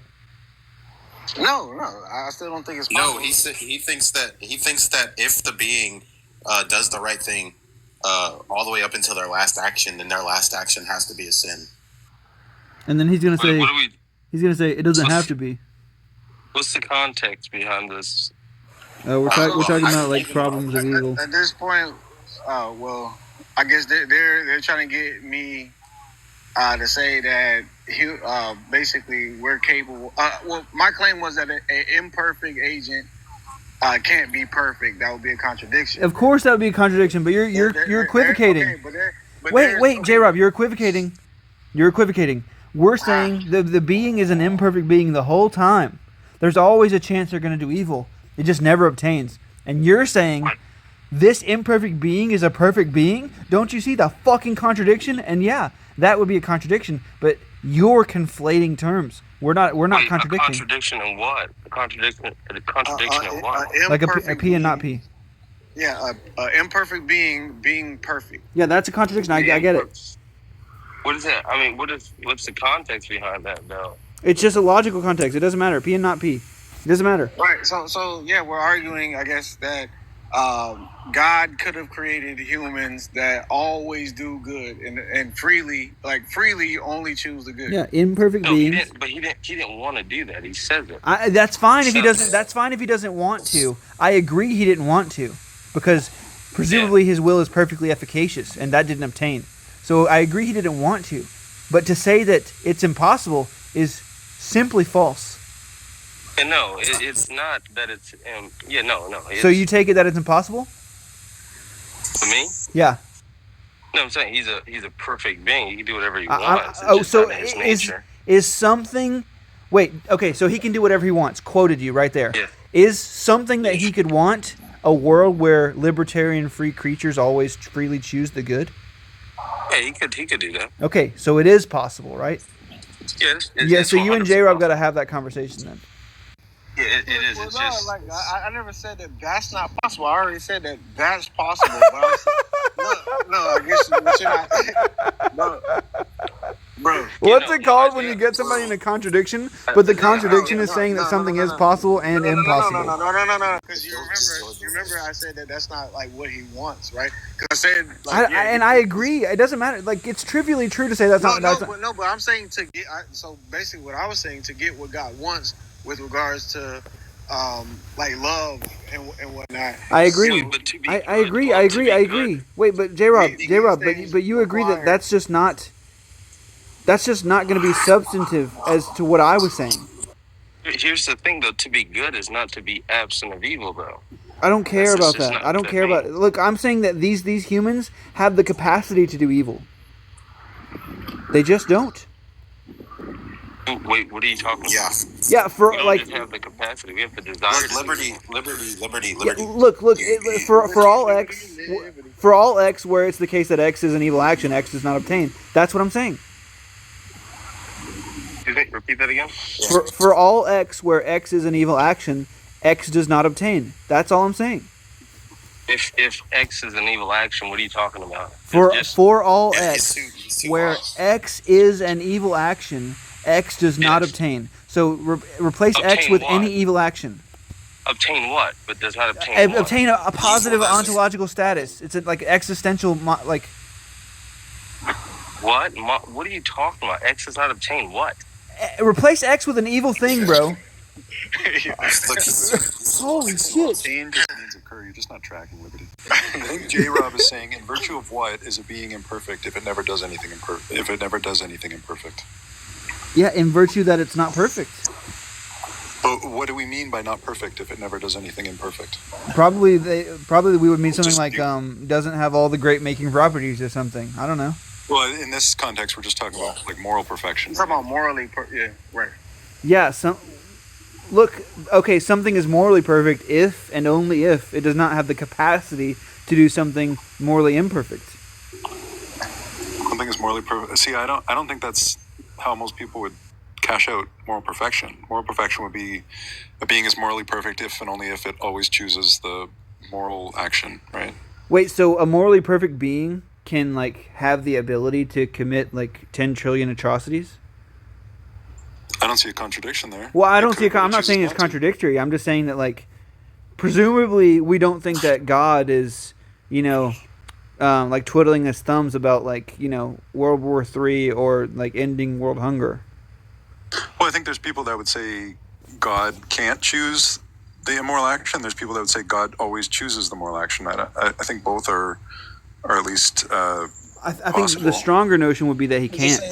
He won't choose the immoral action. So so J-Rod, it's your position that God can do evil? God, damn. Okay. Yeah, exactly. Okay.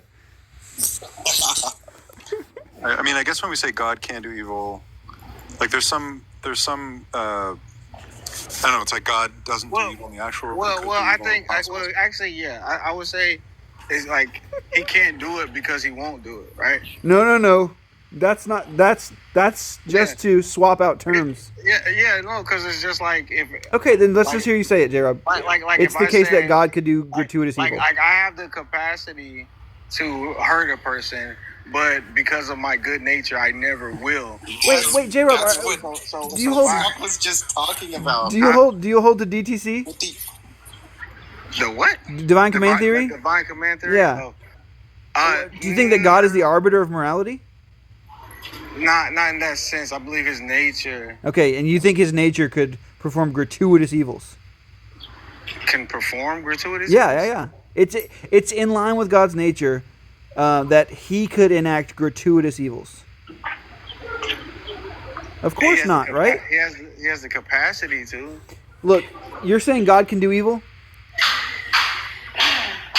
If you're saying God can do evil, then why would you care? I'm saying he can in the sense that he won't.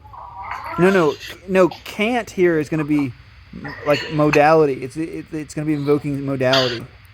So when I say somebody can't do something, I could be saying like, yeah, they can't because I told them not to. Yeah, right? I could say I can't run a mile, but just because I won't run a mile doesn't mean I can't. I can say that somebody can't do this because they don't even have the capacity to do it. Yeah, so does God have the capacity to perform very gratuitous evils? I think he has the capacity. Yeah, he's on You power. think God can perform gratuitous evil? Oh my God! Again, he has the capacity to. What does all good mean? That means he always does what is good. He chooses what is good. Is God a morally imperfect being or a morally perfect being? He's morally perfect. So morally perfect beings can do evil things? They have the capacity to. Cool. So the okay. So then, oh my God, this is dishonest. So the person who always chooses the good, and sometimes chooses the bad, we're saying that morally imperfect being is a perfect being. But it turns out that morally imperfect being, or that being rather, could choose the good thing and then the bad thing and then the good thing and then the bad thing forever. And it could turn out to be the case that they're morally perfect anyway. Because you're saying just could, like they have the capacity. Yeah, they have the capacity. It's like you're shifting it now. Because you're talking about. No, Jrob, that's Weasley though. You're saying that God is morally perfect. No, I'm just saying something has the capacity to do something, and whether or not something can do something, I don't think. That's synonymous. Huh? Synonymous. Does God have the capacity? No, but it's like the reason why that thing can't do a said thing.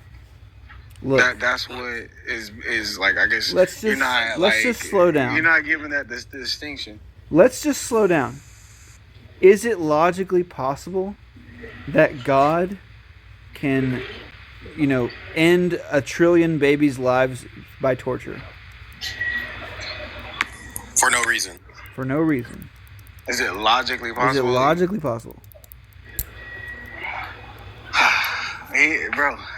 Does the concept of all goodness contradict in any way maximal evil? It's fine if he has the capacity, but can he? Yeah, he can't. Right? No, he can't in the sense that, like, obviously, because of his nature, he won't do these things. What? And you're just supposed to take his pinky promise? I mean, by his nature, he won't. Like, why is that? It's just so weak to say that. Like, it's not a pinky promise. What is it? Are you trusting God? I mean, of course, Okay, so you're trusting him without even pinky promising. No, it's not. It's not just simply trust, right? It's logically. If his nature, prevents him from doing it, then he can't do it. You said what? If his nature prevents him from doing it, he can't do it. He doesn't have the capacity. Yeah. If there's a possible world where God actualizes the world where infinite baby torture for no reason is actualized, then God, if there's a possible world, then that means it's okay. Or I forgot what I was gonna say. You want to say that if there's no possible worlds in which God actualizes some gratuitous evil, then it's impossible for God to do it, right? If there's a possible world under logical modality, yeah. Yeah. I think that's what you're trying to pin Jrob on, right? Logical modality? Yeah, but he wants to say something more like robust, and he wants to say that what it means for God to be good. Surely there has to be some incongruence there with God, like straight up doing evil, maximal evil. Right, like I don't think a Christian is going to say there's possible worlds in which God is evil. Right. So that just means that it's logically impossible that God can do evil. Right. Yeah. But Jrob here wants to say that. I said he can't. Jrob was really having to think about it. Yeah. I said it 100 times that he can't do it. Right, but you're saying he can't. What do you mean? No, yeah, that's what I'm saying. I'm saying that he can't because of his nature, he will never do such a said thing. And like he would never lie, right? But if we're saying, yeah, right. But he has the capacity to lie, right? Yeah, I don't see why we can't say he has a capacity to. God can lie? Wait, Jrob, God can lie? He can. Oh my God, I said he can't. I said he can't. He cannot lie. Right. But he has the capacity? If there's no possible worlds in which he lies, then he doesn't have the capacity. Yeah, exactly. You're saying... That would be saying he has the capacity to lie, but it's impossible for him to lie. It doesn't make sense. Are you guys bullying Jrob? No. Per usual. I guess so. Look, well, I mean, do you think that there exists a possible world where God lies to you? No. Okay, then he can't lie. It's logically impossible.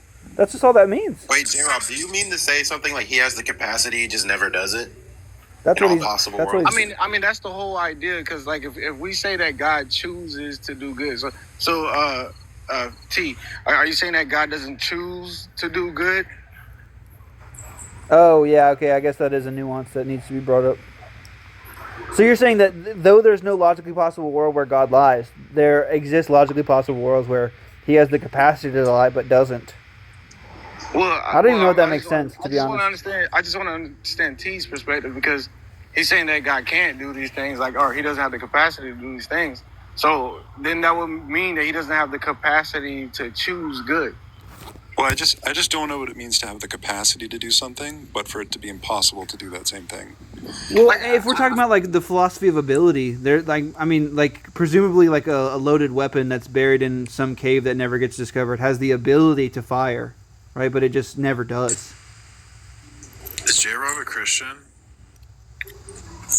Come on, P. Mars. You've been around long enough. Are you saying something like that, Jrob? Right. What did I say? What did I say then? You said there's a pew pew somewhere that's like in this spot that no one can ever find it, right? Mm-hmm. So it has the capacity to pew pew, but it can't. Like, in the sense that, like, No, it can. It can. It just never does. Well, I'm asking if he's a Christian because most Christians would say God can't do evil. Yeah, I said he can't. Oh my God. So I said he can't do these things, but when I say capacity, Yeah, like, in this exactly. sense, But there's a huge difference between like never doing something and not being able to do something. And not being able to do it. Yeah, you're saying God is able to lie. That's just like hugely idiosyncratic like representation of God. Like, you're saying God can do evil. Like, it's just so contradictory to every notion of God. Yeah, I mean, I guess. Well, then, like I said, if that's what we're concluding, then I can't see how God is choosing to do good. Well, then, okay, so God's all powerful, right? Can God be weak? No. Can God be ignorant? Well, it depends on what we're saying. Like, look, you're saying God's not all good. Like within that hypostatic union, you know what I'm saying? You know, he was made weak. Well, no, look, I'm just taking the triomnies, right? All good. You're saying an all good God can do evil, right? Bro, no, he can't do evil. Like, bro, oh my God, Jrob. Like I said, you're. I get what you're saying. I'm just saying, like, the language is kind of confusing because, like, yeah, like, if I'm to say that God can't choose evil, yeah, then how can I say that God chooses good? What are you? Because he's all good, and it's very in line with the concept of all goodness that you do good things. Wait, but how can I choose good if I don't have a choice to do otherwise? You think that God chooses the good when he can do otherwise? Yeah, I mean, that's the whole idea of a choice, isn't it? Okay, so an all good God can choose to do evil, right? Bro, like I said, I just want to get it. I just want to get it very, very clear. Like I said, I don't know any other way to say it. I mean, T, I don't know if you want to jump in. Wait, no. Can an all good God? Does an all good God have the ability to do evil? If we're talking about choice, I can't see have the ability, capacity, whatever. I can't see how somebody can choose good if they don't have any other choice. Okay, that's fine. That's just like some deprivation. That's just like some deprivation theory of good. That's fine. God does what is good. But I think let's just move on because I think this will make it more clear. Can an all? I'm trying to ask T because he seemed like he agrees with you. It seems like, but I'm trying to get his understanding on what he. I'm just thinking about right here's example of the pew pew in the cave having a capacity because that's kind of interesting. Yeah, thanks. I say some cool stuff sometimes, you know. Well, it seems like in that case, capacity is like the ability for it to actualize some state of affairs given some condition, but the condition never obtains. Yeah. So I'm trying to think how that could be maybe applied to this God example. If there's a way that it could be applied. Julian knows a lot more about the philosophy of ability than I do.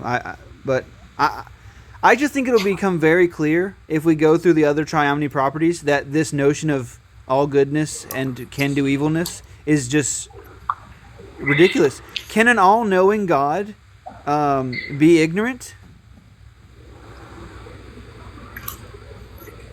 No, obviously that's a contradiction. Okay. Can an all-powerful God be weak? Like in a sense, yeah. Can an not pretend to be weak, right? Well, because you're saying like powerful as if like this is like A strength competition? I'm not saying that. Okay, then can an all-powerful God fail? Can he fail? No. Okay. Now, why is it that when we ask about these other omni properties, it's very clear that an all-knowing God can't be ignorant of a truth, and an all-powerful God can't fail a task, but an all-good God can do gratuitous evils? I didn't. No, he can't. I just said he can't, bro. Like 100 times. You keep like asking Yuji, me is this that. true? Have I been just I'm insisting? saying no, he can't. I've said it 100 times now. Trey, Not one time Trey, is Jrob gaslighting me right now? Bro, I said it 100 times. I said he can't do them, right? By means of his nature being perfect, right? He can't do these things. But he has the ability. Right. The capacity to do. Okay, does he have the capacity to be ignorant? No. Does he have the capacity to fail? No. Okay, why is it that all goodness gets off the hook? Because when we're talking about all good, we're talking about like a choice, like a moral choice. So God is subservient to moral goods. Subservient. Yeah, No. because it's not the case that God could do a thing, and like whatever God does is good, right? Right. Okay, so then he doesn't have the ability to do evil, because if he were to perform it, it would be good. No. What? Is everything that God does good? God can't do evil. Okay. Everything God does. You're saying he has the ability to. No, everything God does is good. Okay. But that doesn't mean that he doesn't have the capacity to choose, otherwise. Let's say he chose otherwise. Would that be good? He can't, bro, he can't. What does it mean to have the ability to choose otherwise when he can't choose otherwise? Because he's perfect. That's a contradiction. That's a contradiction. That's a contradiction. How's it a contradiction? He can do otherwise, and he cannot do otherwise. I didn't say he can do otherwise. I said... What does it mean to... Oh, my God. Wait, can God create conscious beings? If I J-Rob loves to start speaking in the middle of somebody else. Go ahead, Yuji. Wait, real quick, right here. If I have the ability to swim, but no water ever exists, like it'll never exist, can I swim? Yeah, but that's disanalogous. Wait, can I swim? Yes, but that's disanalogous. How can I swim if there's no water? Oh. Can you swim? No, but that's disanalogous. Sorry. Right, but I have the capacity. But that's to swim, disanalogous. Right? How's that, bro? Yeah, because you don't have a property. I have the capacity to swim. Classic use the road. Classic use the road. I know I'm a black man, but I learned. Oh my God! Don't even. Right? Look. So don't even. I know how to do it. Just trust me. Bro. I believe you. Now listen. Okay. Look. So, wait. Classic. Okay. Oh my God, bro. No, but you're saying there's a contradiction here. Yeah. When you're agreeing with me that I can have the capacity to do something, but I still can't do it. Yeah, but did you hear the other part of what I said after the no? No. I said it was disanalogous. I know you say there's this. Yeah, bro. Look. It's like this. Let me tell me if this is representative of what you're saying. Do I have the capacity to eat cheese pizza if all I ever eat is chocolate cake, and I never am confronted with cheese pizza? Of course, no, right? But that's disanalogous because you don't have a property that everything you put into your mouth turns into cheese pizza. God has the property of either everything that he does is good and that's why he does it. Or the things that he How is this analogous, bro? This is silly. because you don't shapeshift things into cheese pizza or shapeshift things into water. Like it's look just classic Euthyphro. Does God do things because they are good, or are they good because he does them? You said, does God do things because they're good? Or are they good because he does them? God does things because they're good. Okay, so he is subservient to good. No, he's not subservient. He follows a code. No, he follows his nature. His nature is good. It's perfect. Yeah, but that's just to say that things are good because he chooses to do them. No, it's not, no. Yes. His nature isn't a choice. He didn't choose his nature. Like, what are you talking about? Look, the things that he does are good because of something that he did not choose. Right. Okay, so that just means that he does things because the things are good. By way of his nature, by means of his nature, yeah. Okay, can I ask a question now? Yes. Let's go. Okay. So God has free will, but is morally perfect because even though he can't do something evil, he has the capacity to, right? Right. Okay. Can God create other conscious beings that can't do evil, but have the capacity to, and have free will? Sure. Okay. then So then God could create a world where people have free will and no one does anything evil. Yeah, sure. Okay, then that's a contradiction. How is it a contradiction? Because it's both the case that he can create that world and he cannot create that world. Because earlier you said it was impossible. No, I was saying, I said that he couldn't create that world with. Like, I know. I said he can't create that world to get like what he wants because he wants something specific. Oh my God! No, would you? Oh my fucking God! Here's a problem. If God could create that world and that world is better. No, I'm saying that world is not better. That's what I'm saying. That's fine. Okay. Yeah, that goes into my argument. That goes into my argument. So evil has to occur in order for the world to be desirable to God. Wait. But okay, is evil something that is undesirable to God? Is God opposed to evil? Yeah, yes. Okay. And in the world where everyone freely chooses the good, there's nothing that is undesirable, right? In the world where everybody chooses the good, there's nothing undesirable. Is that what you said? Yeah. No one does. He's saying that's not the world he wants. You said in the world that yeah, exactly. Yeah, and in the world everyone freely chooses good. Everyone is just choosing what God desires them to choose, right? That's what it means to make a good choice. Yeah, God desires people to choose good, yeah.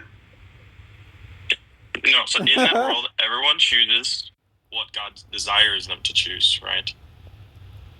And no one makes any choices that God doesn't desire them to make, right?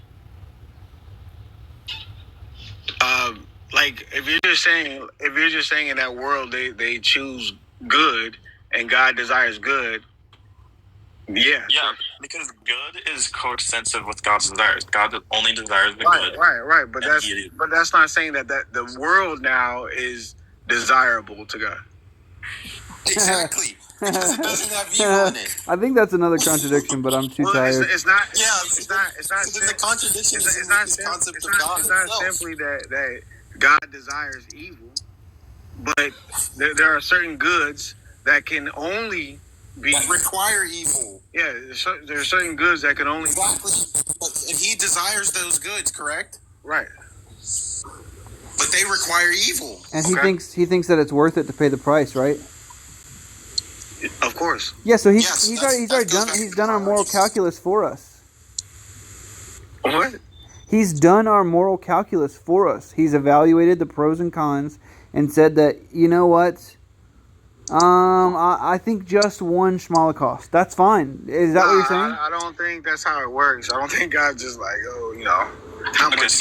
how much evil do I want? Wait, somebody said J-Rob is literally the Patrick Wallet meme. Yeah, my argument is saying God can't Patrick Wallet that requires evil.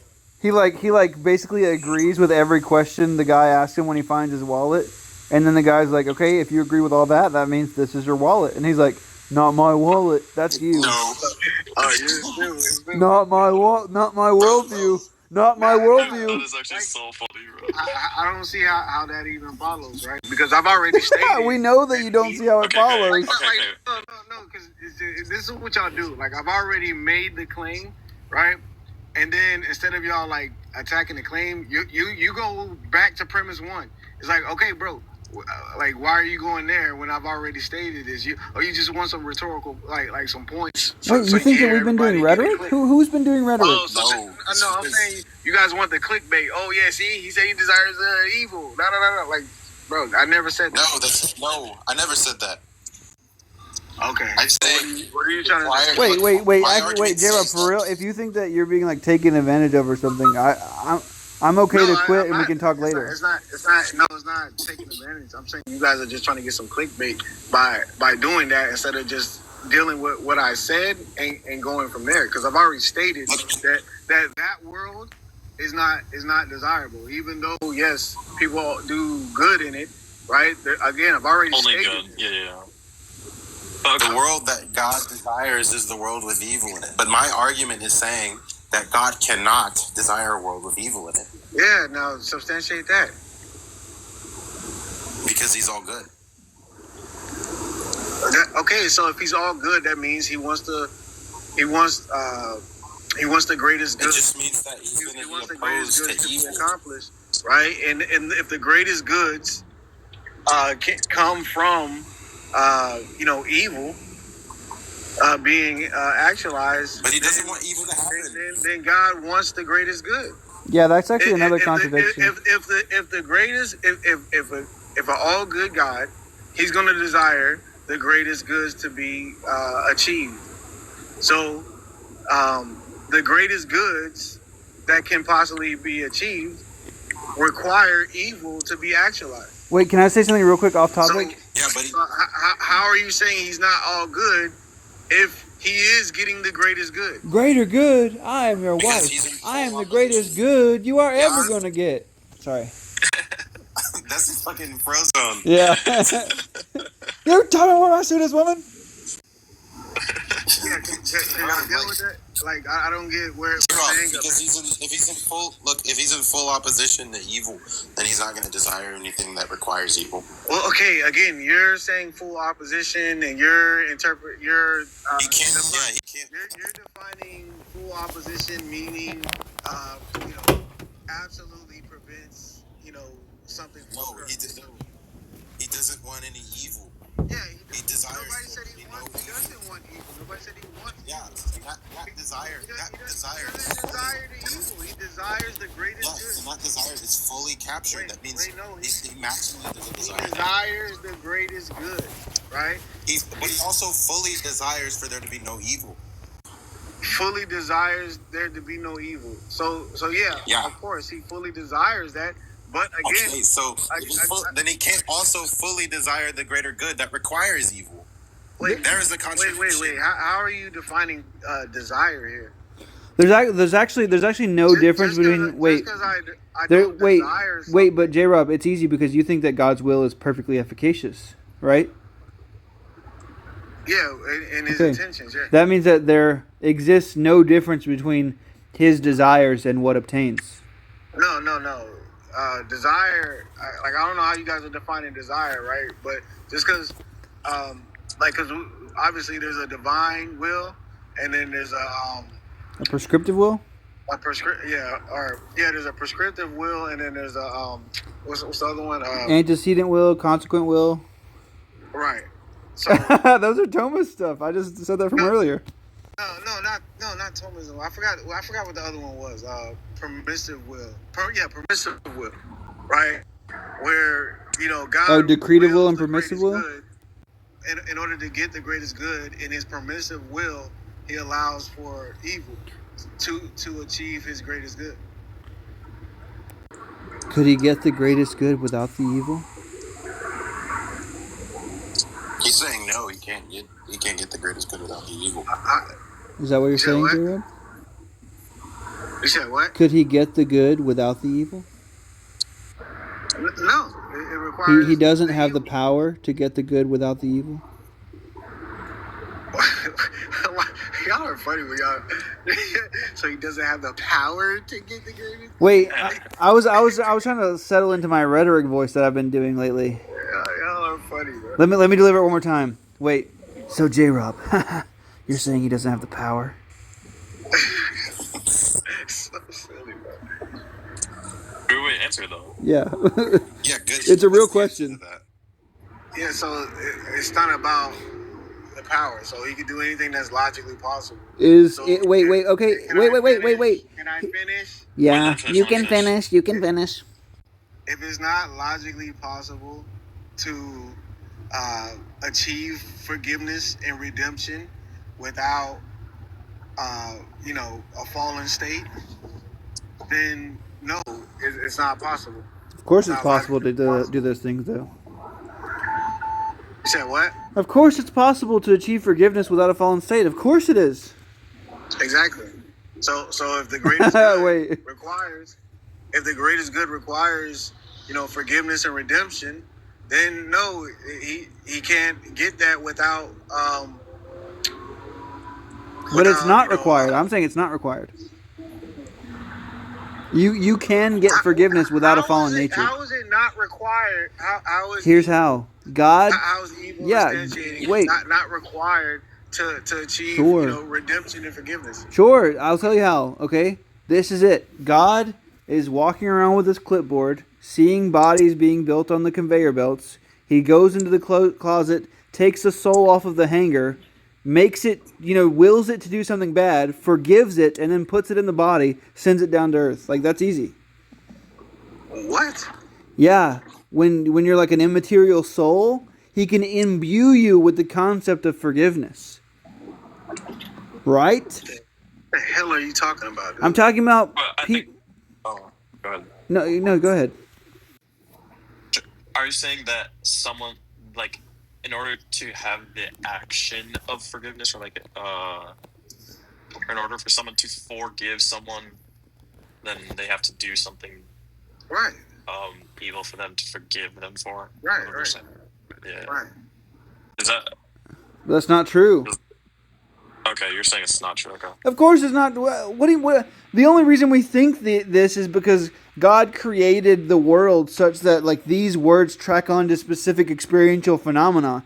God could have made it a different world where forgiveness was a quality that just can be understood by beings who haven't experienced it. Just like you can understand a stove is hot by seeing someone else touch a stove.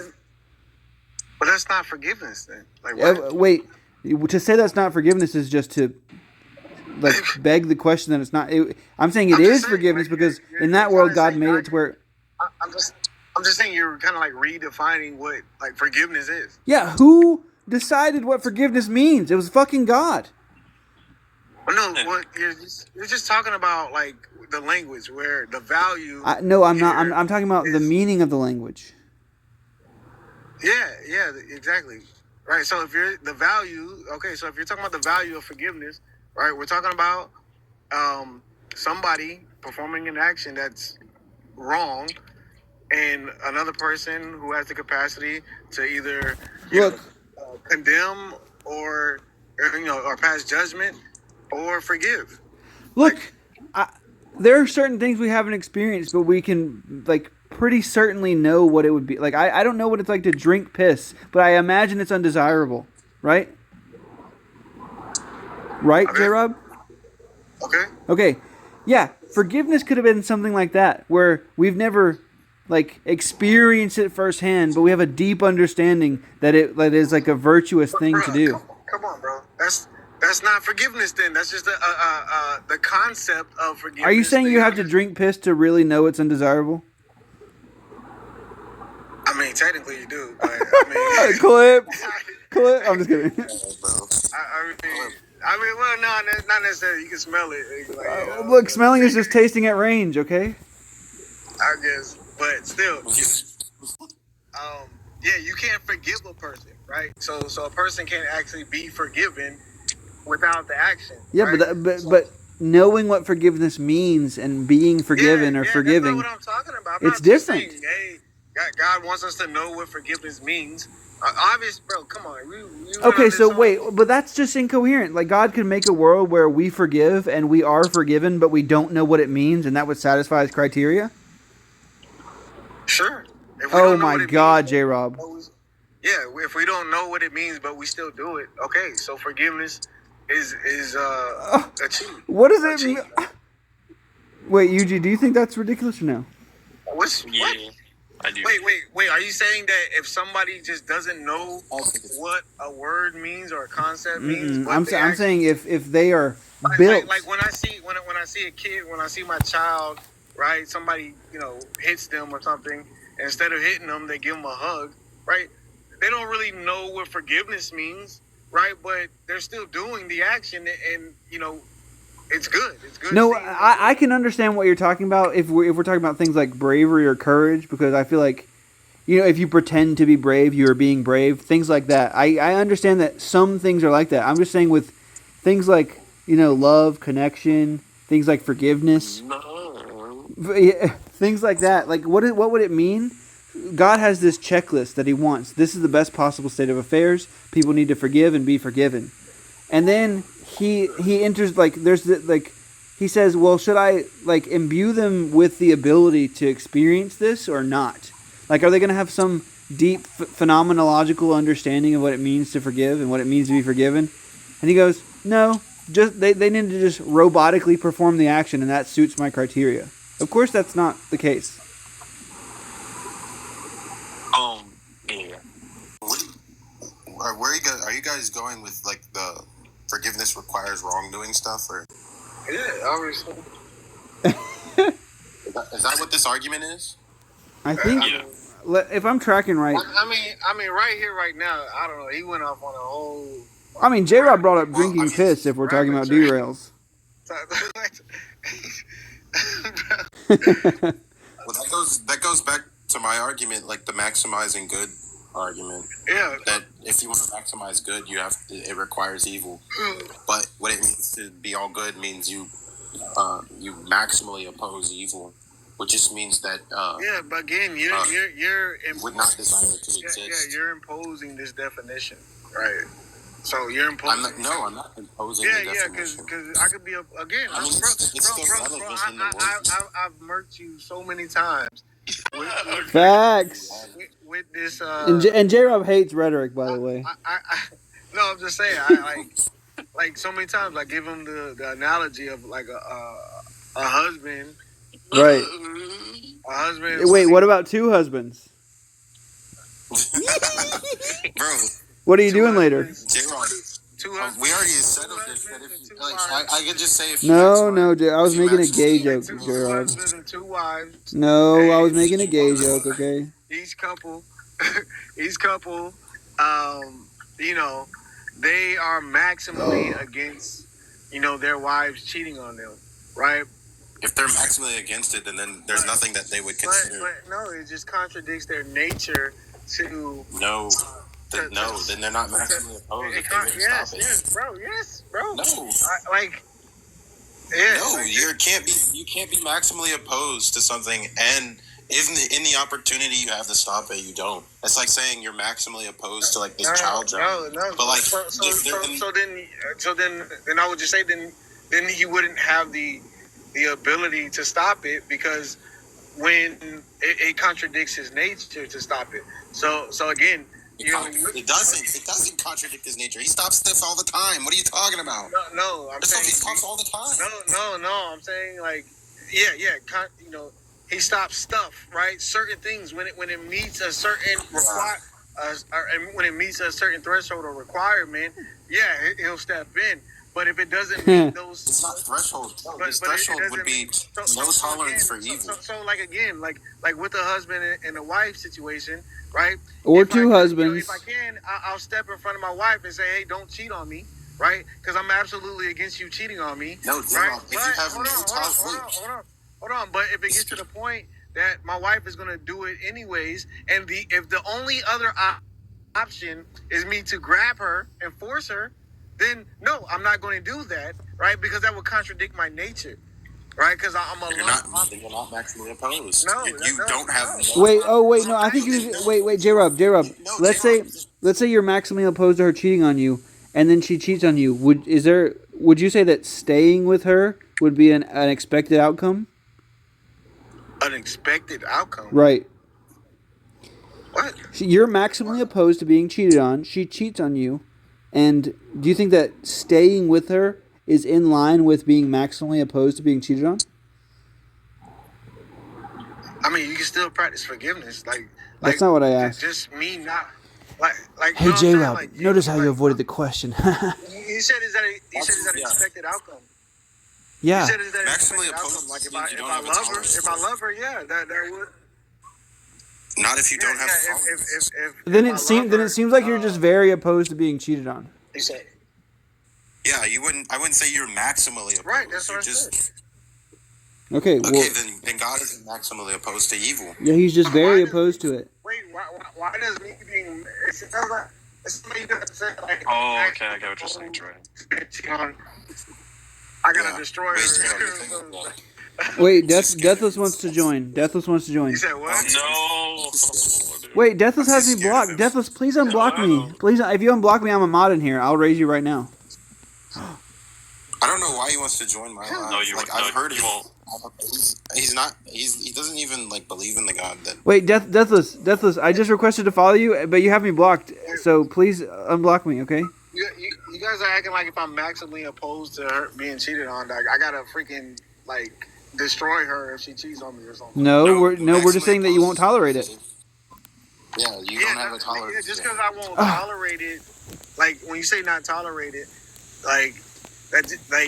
in what sense? Like not tolerating it could just mean yeah. If you could stop it, you would.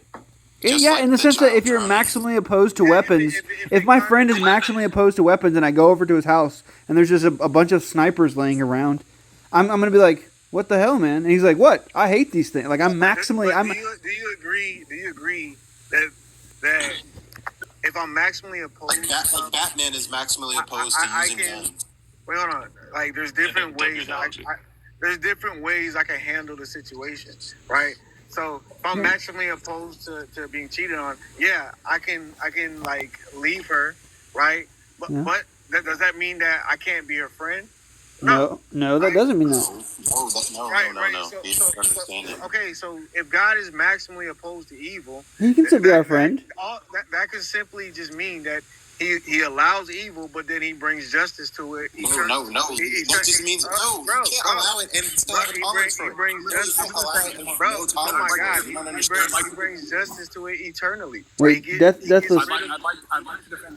Deathless, please unblock me. I love you. He punishes it for eternity. You're not blocked. I don't have you blocked. Oh, I'm trying to follow you right now. Let me see. Hold on. You can't follow due to this private settings or something. Oh, yeah, there we go. I unblocked you. Okay, thanks. Okay.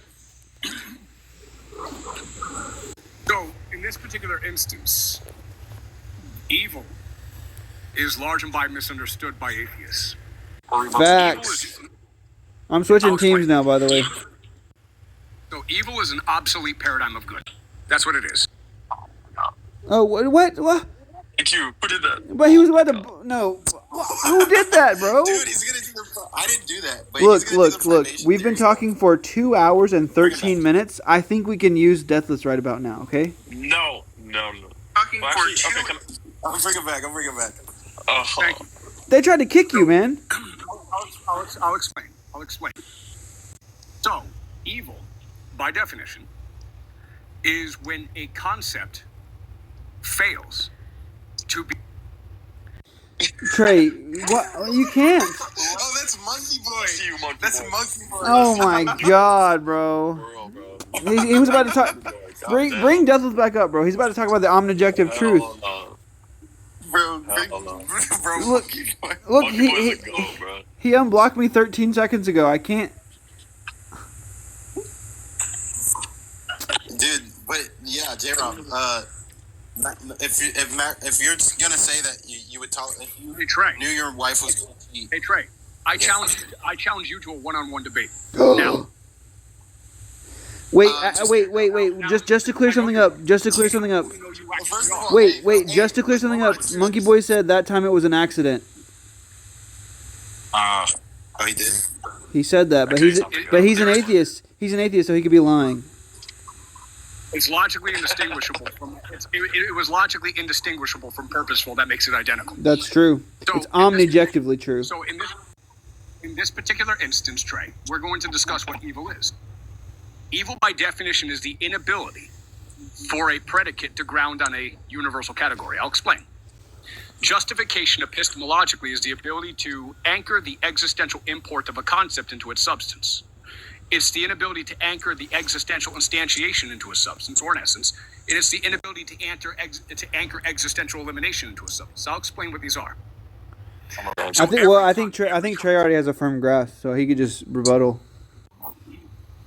Hey, well, Trey, if you know what these are, you're welcome to rebut. Go ahead, Trey. Your time starts now, and let me know when you concede your time. Is he just saying the privation stuff? No, I'm not. No one knows what he's saying, bro. That's what I'm saying. Let's say, for the sake of argument, I have the idea of a square circle.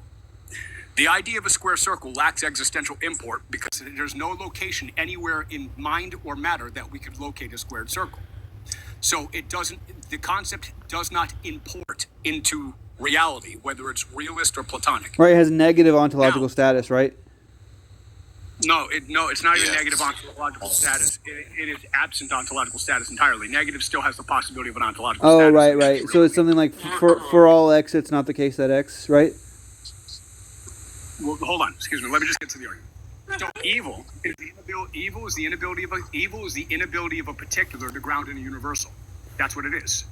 Now, every particular, in order for it to actually be groundable, has to be grounded on a universal. And if the universal itself does not have existential import, it can't have a bidirectional symmetry between the particular and the universal. So evil lacks bidirectional symmetry between particular and universal, and that makes it logically impossible to justify in that regard. Number two, facts. Evil lacks bidirectional symmetry in terms of existential instantiation. Something is existentially instantiated if the actual idea targets a real event in the mind or in reality independent of it. Yep, or in the spirit. Now, evil does not have the ability. Evil does not have the ability to be existentially instantiated. It destroys existential instantiation, right? So that concepts cannot ground or ideas cannot ground. Now, it also fails to target existential eliminability. Something demonstrates existential eliminability if the proposition is interchangeable with another proposition without loss of syntactical meaning or anything. So what you find is that evil itself is a built-in a priori ontological structure that's woven into logic. Now, good only simply means this. Good by definition is just. Facts. Good by definition is just. And any concept that has the ability to demonstrate existential import is just. Any concept that has the ability to demonstrate existential instantiation is just. And any concept that has the ability to demonstrate existential limitability is just. Now, atheism, defined as the absence of a belief in God, lacks any existential import because it doesn't point at anything in it, in the real world, and it doesn't point at anything in the imaginary world. It's just simply the absence. So atheism itself, by lacking existential import, has zero justifiable grounds for the belief in terms of a moral predicate. That makes it evil number one. Atheism, lacking existential evil. It lacks the ability to have existential import. As a built-in a priori. Facts. It cannot have existential import because it does not point to anything real. Facts. So it's not important. So now, because it's not important, it has zero moral worth. Now, because atheism has zero moral worth, which is the definition of evil, it doesn't have existential instantiation either. That means atheism is not possible to have a moral instantiation, which All right, means Deathless, it's 30 seconds until your round one is over. 30 seconds till your round one is over. Just wrap up, okay? And last but not least, it lacks the ability to be interchangeable with other propositions because it's only appealing to an absence. This means atheism is categorically evil. 5, Analytically, by definition. 4, 3. Okay. All right, Trey. 15 minutes for your first opening statement. Go ahead. Bro, like, why you even do this, bro? Yeah, what? Like, I'll tell you why. If you're confident, you'll win. Yeah, you'll win. 15 minutes for your first opening statement. Deathless had about 5 seconds to go, so maybe 14:55. I'll give him 15 minutes. I've already beat him. Give him an hour. Give him an hour. Yeah, he beat me. I concede to the. Or this? Wait. Actually, this is just gonna be a. This is just gonna be a performative example. This is an example, performative example of how cowardice atheism is. Okay. It's completely cowardly. Yeah. Now I got a question. If Christ, by definition, What about Deathless? What about anti-religion? Excuse me. He's too What about scared to speak anti-realism? now. Is that evil too? Anti-realism, by definition, is evil. Damn. What is anti-realism? Got it.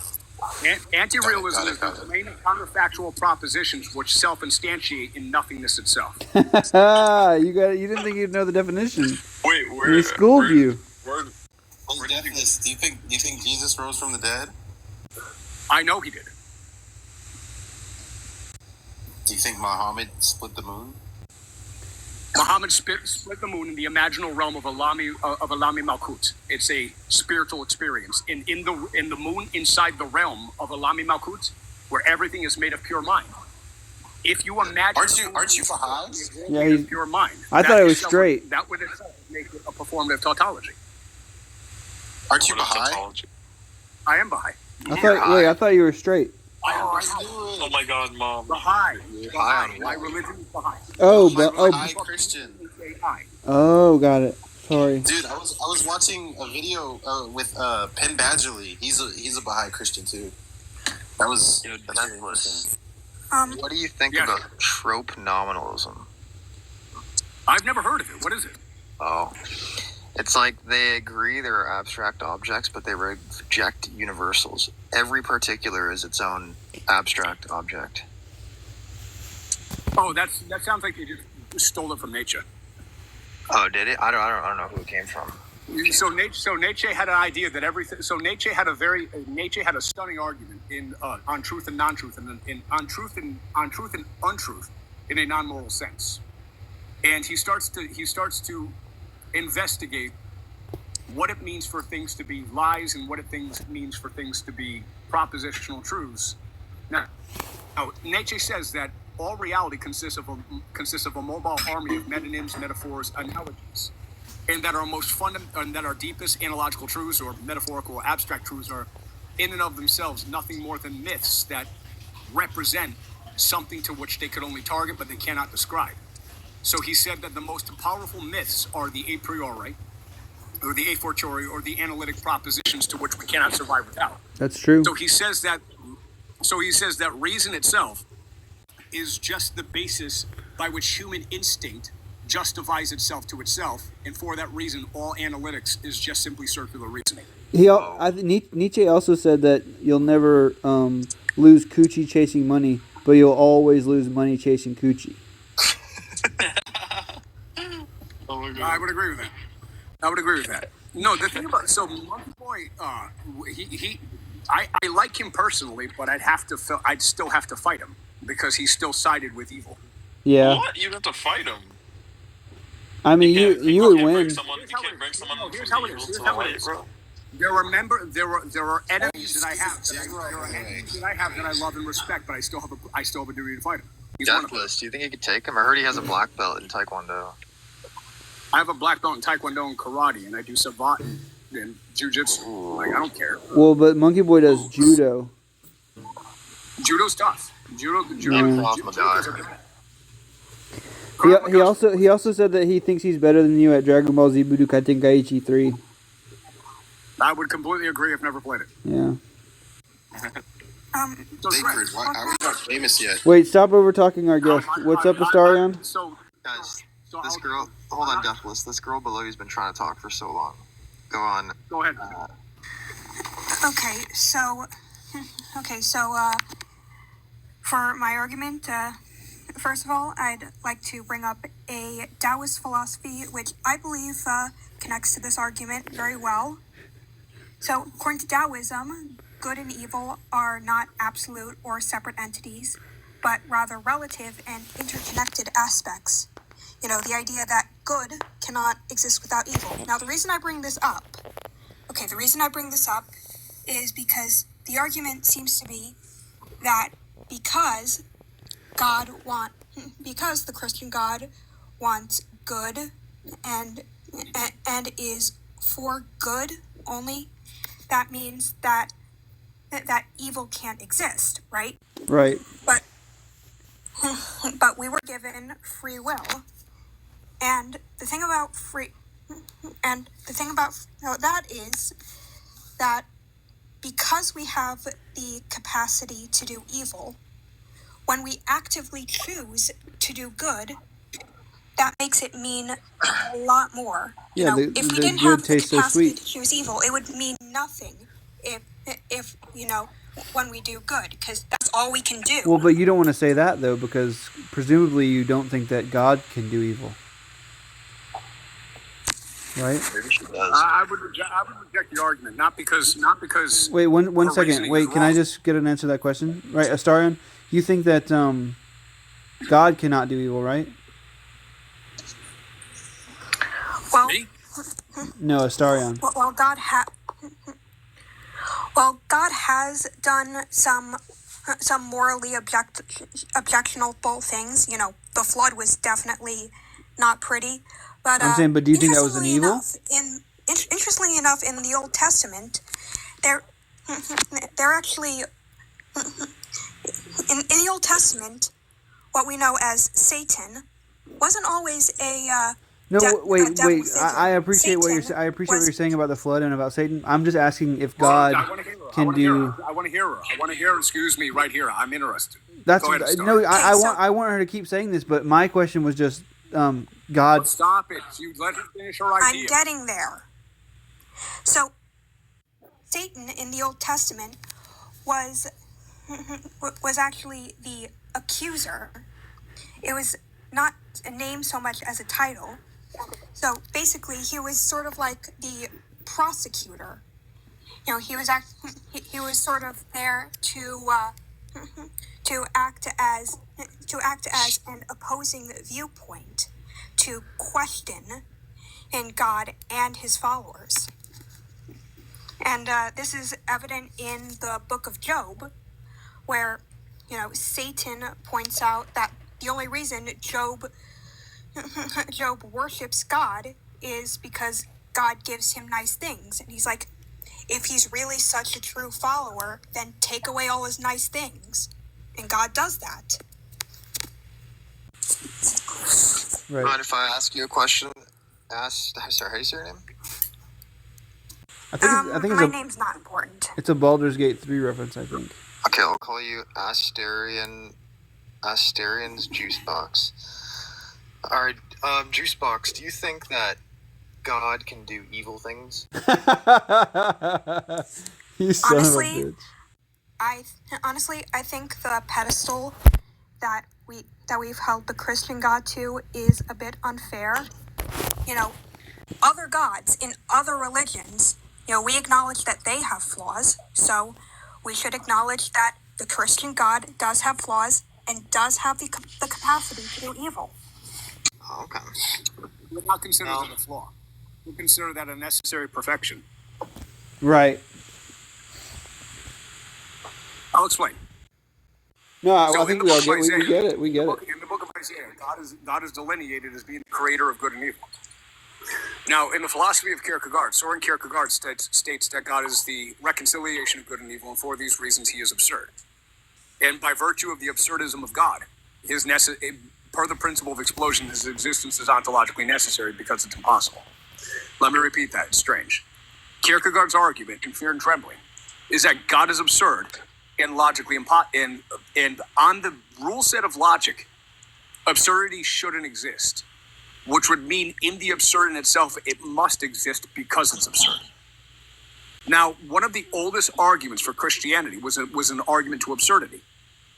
Now, there have been historically Christians who said they believed in God because it was absurd, and from a contradiction, anything is inferable, including the Christian God.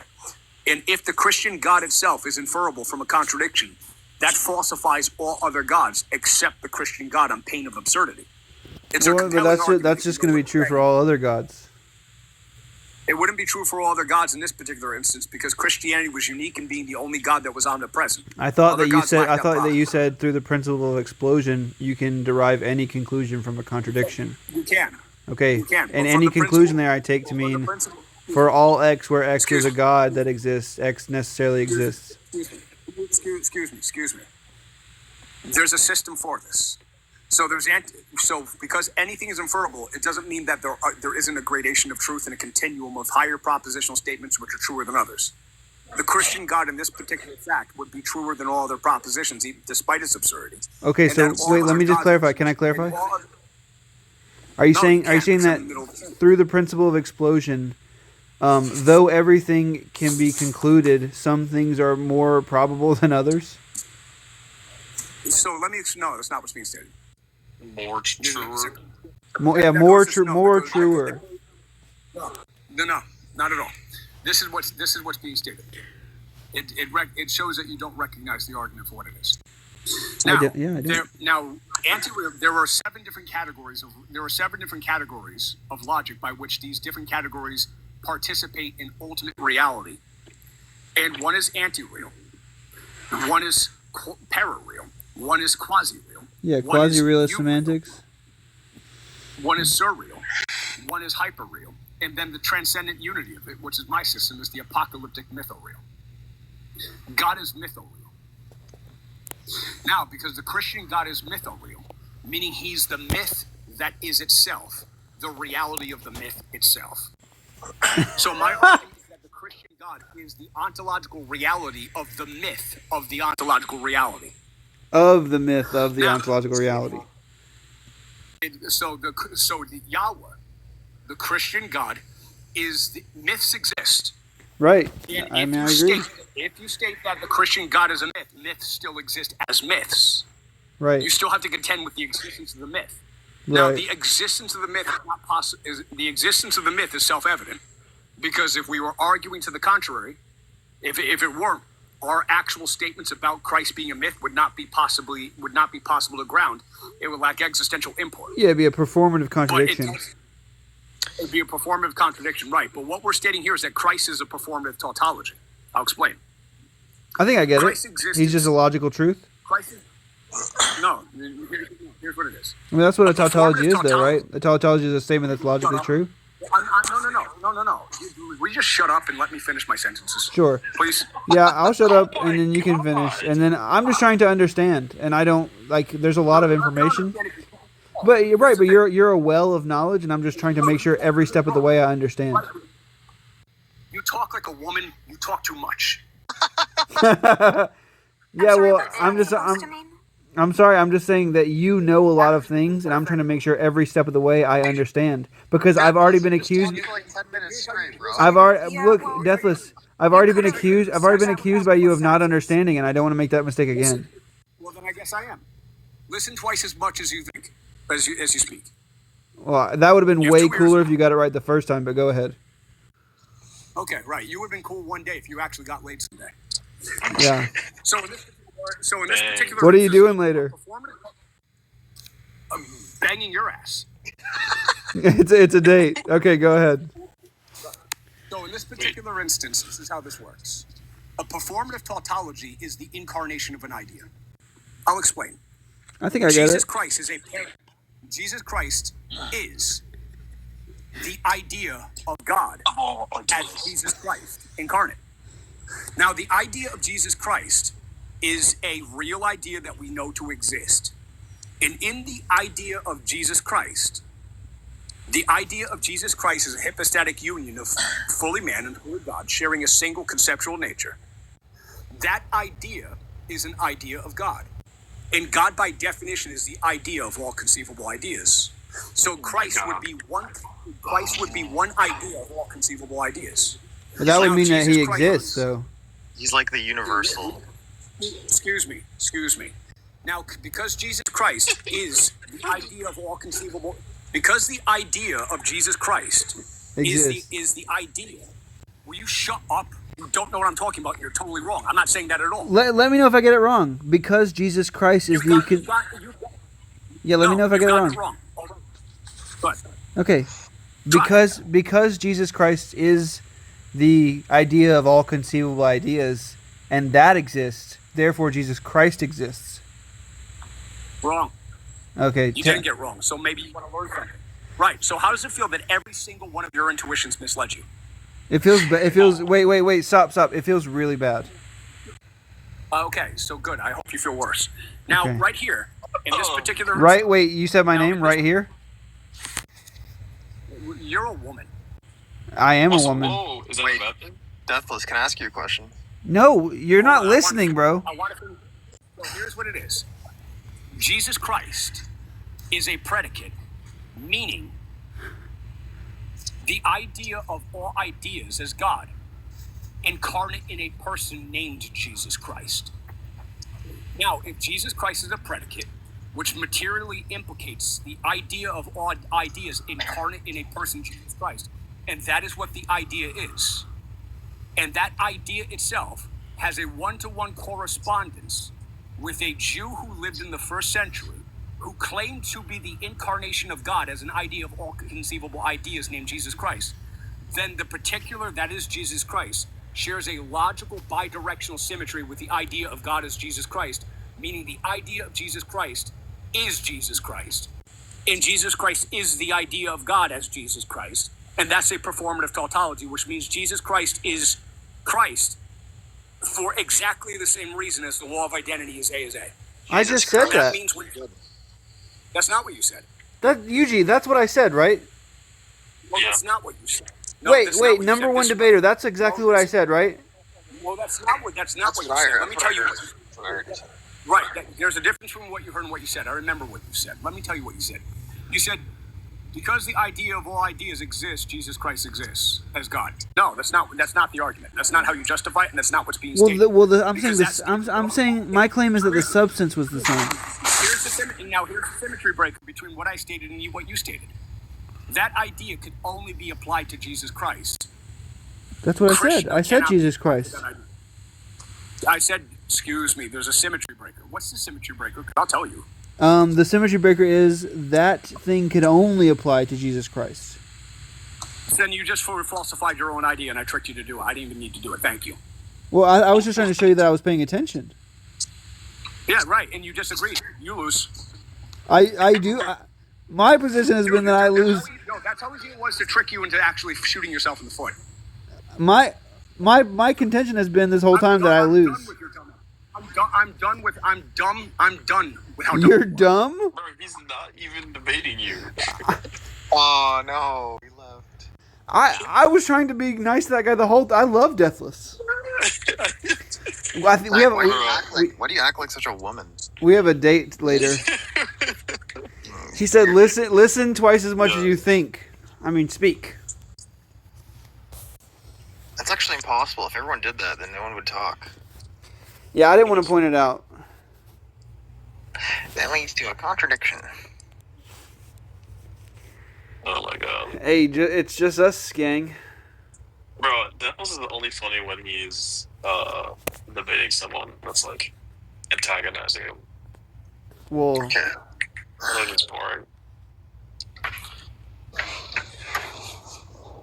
Mob, are you home yet? No, I'm heading home right now though. So. I think I don't got much in me, man. Yeah, it's okay. Me and Yuji and Kason will play while you sleep. You have to go to bed you have to wake up at 4, right? Yeah. Yeah.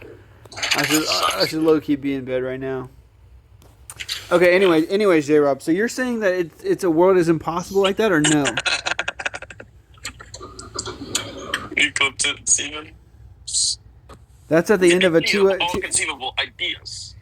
Bro, straight up, he said what I said in more complicated language, and then he said that he remembered what I said, and he got it right. That is exactly what I said. But I was saying that the substance was the same, and then he was like, "No, it's not that it applies to Jesus. It's that it could only apply to Jesus." Oh, he's back. Deathless, come up, please. Well, I'll keep him calm, okay? You guys can have a conversation. Hello? No. I also invited him, but I'm gonna mute up if he joins. I don't want to make him angry. I do.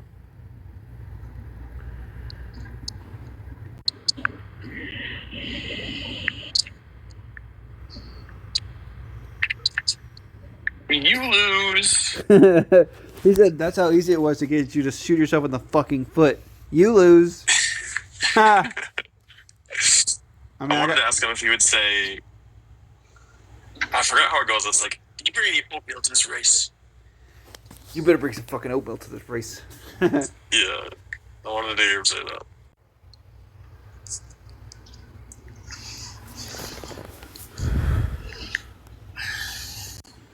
Trey, are you here?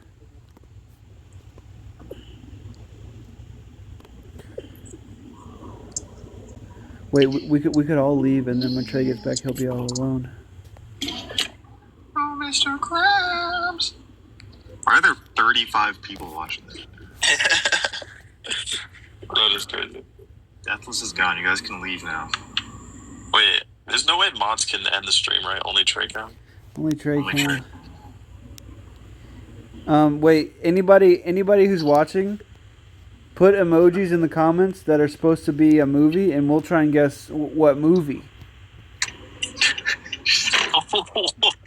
We will? Yeah, we will. Oh. For example, if you want, yeah, at least my gender identity got resolved. Yeah, that's true. I was struggling for a while.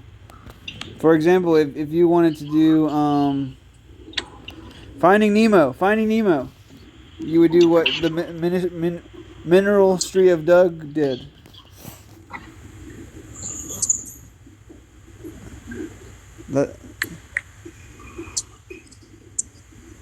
Yay, I got it right. Okay, another. Everybody do it. Emoji movies. Not the Emoji Movie. But emojis that mean movies. Oh, actually, that's crazy. Wait. Okay, plain volume. Wait. I know. He's like Wilson. Oh, Lost. Wait, not Lost. No. Castaway. Dracula. No, Dracula. That's probably not it. It's Castaway, you dumb fuck. Oh God, sorry.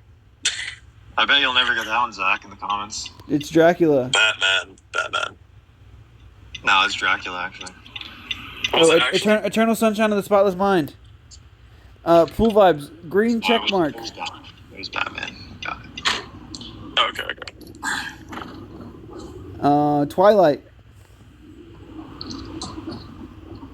Wait, I think I have one.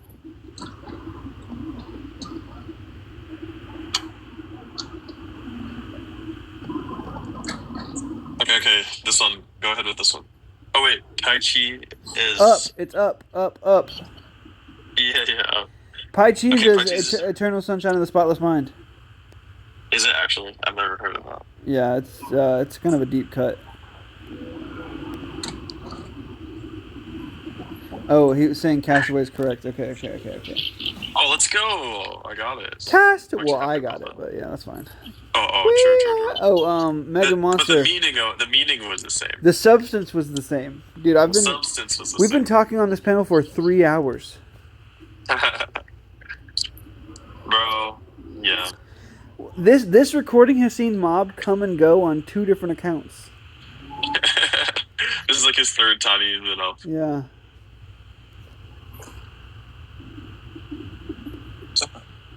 I almost feel like obligated to stay because I don't want to leave Trey's live just hanging, you know. Yo, Yuji, let's count down from 5 and let's both leave. Okay.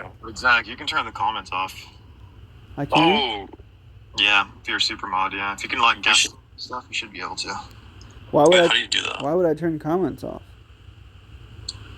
Because if he's not here, you want to Then people could say crazy stuff and nothing would stop it.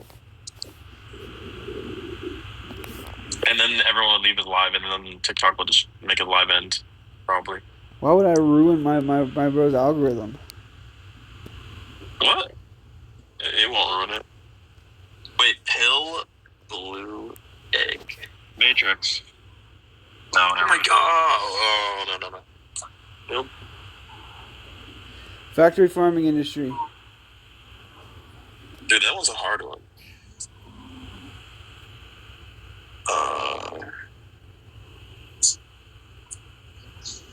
I don't know, dude. Pill blue egg. Oh yeah, pill blue egg. I've seen that. Me too. Medicine melancholy chicken.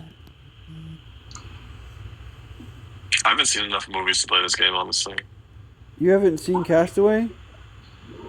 I have. But to play this game, Slurms. Slurms were doing the emoji thing.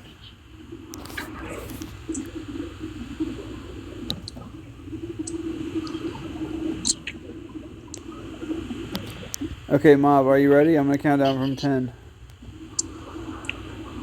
Okay. 10, 9, 8, 7, 6, 5, 4, 3, 2, 1. 10, 9, 8, 7, 6, 5, 4, 3, 2, 1. Alright.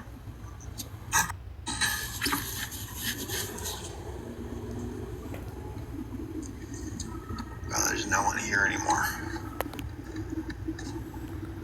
Bro, I'm gonna start asking Never mind.